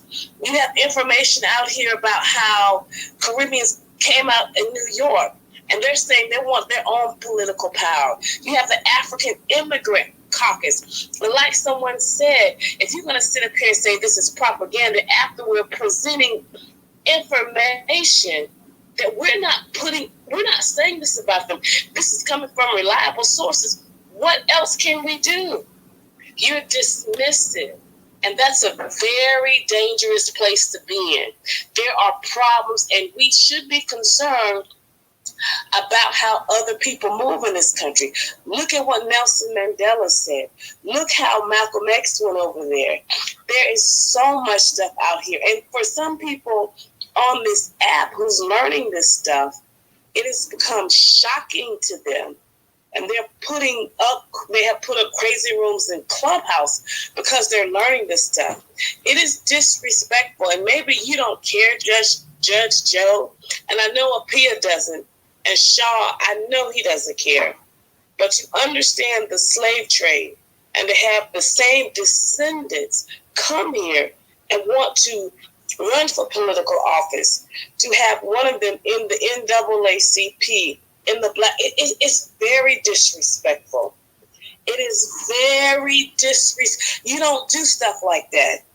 And I'm talking to my relatives about it, and she's going to say, well, yeah, you know, a few years ago, there was some African guy, he came begging and crying and pleading because of their role in the slave trade. How do you, you know, to have to learn about that. Don't you think the Africans coming here who come from those regions, instead of you have people saying, well, you know, those kingdoms don't exist. Why didn't exist back then? They should have put something in place to say, hey, this is what happened. They should be coming over here and aligning with us. They have the Miss African pageant, but they want to join the Miss Black USA pageant. They have the Miss Caribbean. I'm not a Caribbean. You know, and all this is out here. And for someone to say this is make-believe, we shouldn't pay attention to any of this, is so disrespectful. And to me, you are dismissive. You're like Steve Harvey. You are dismissive. And that's when men do that, when people do that, I know I can't even deal with them. I cannot deal with them, because I can send you some things. I have spoken to people who have PhDs, who run institutes, and I tell them, I said, you know what? I don't think we would be able to do this in the Caribbean. And they're like, you know what, Miss Bell, you absolutely would not. They would not allow you to do that. I believe that they would give us a warning, and if we didn't heed their warning, I believe they would take our life. And finally, I'm going to say this. I know about colorism. You're a light skin. I'm a plantation Negro.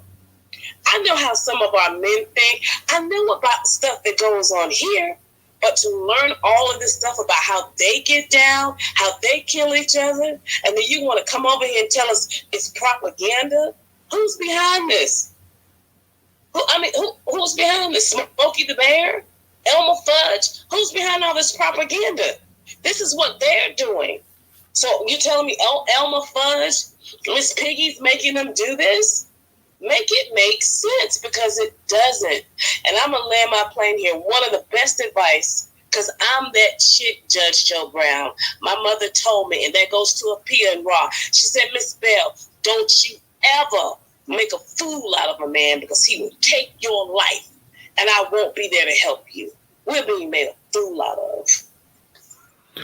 Right. We got to definitely let the judge respond to that. But thank you, Miss Cleopatra. Yeah, you know, the illustration of that is the answer to that. And the answer is you got to figure it out. Now, the world doesn't care. And you know what?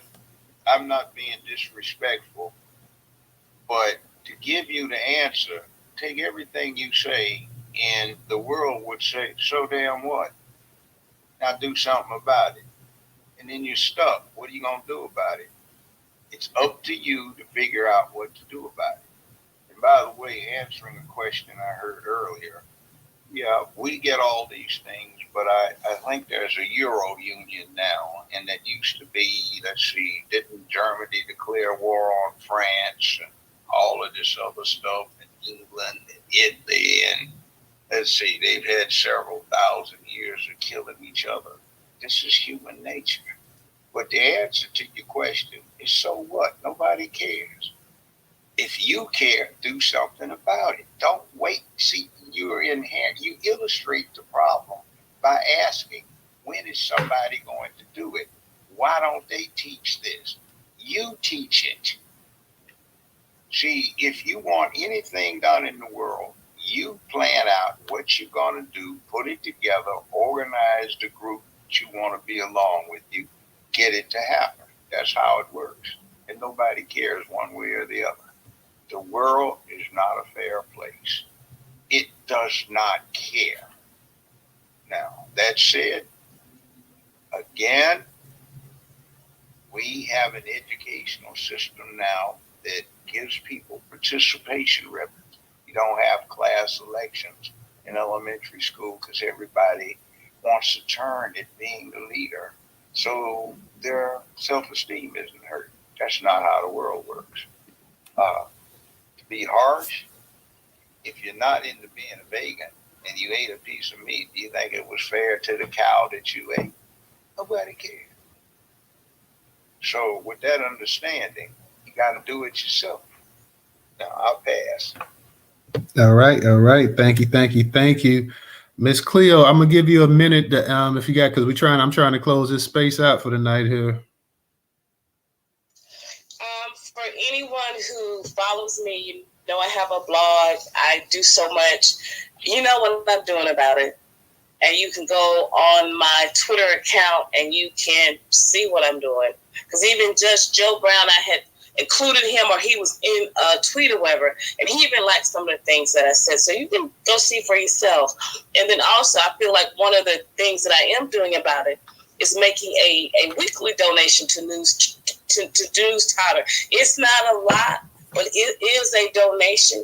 Making a donation to the ADOS Foundation.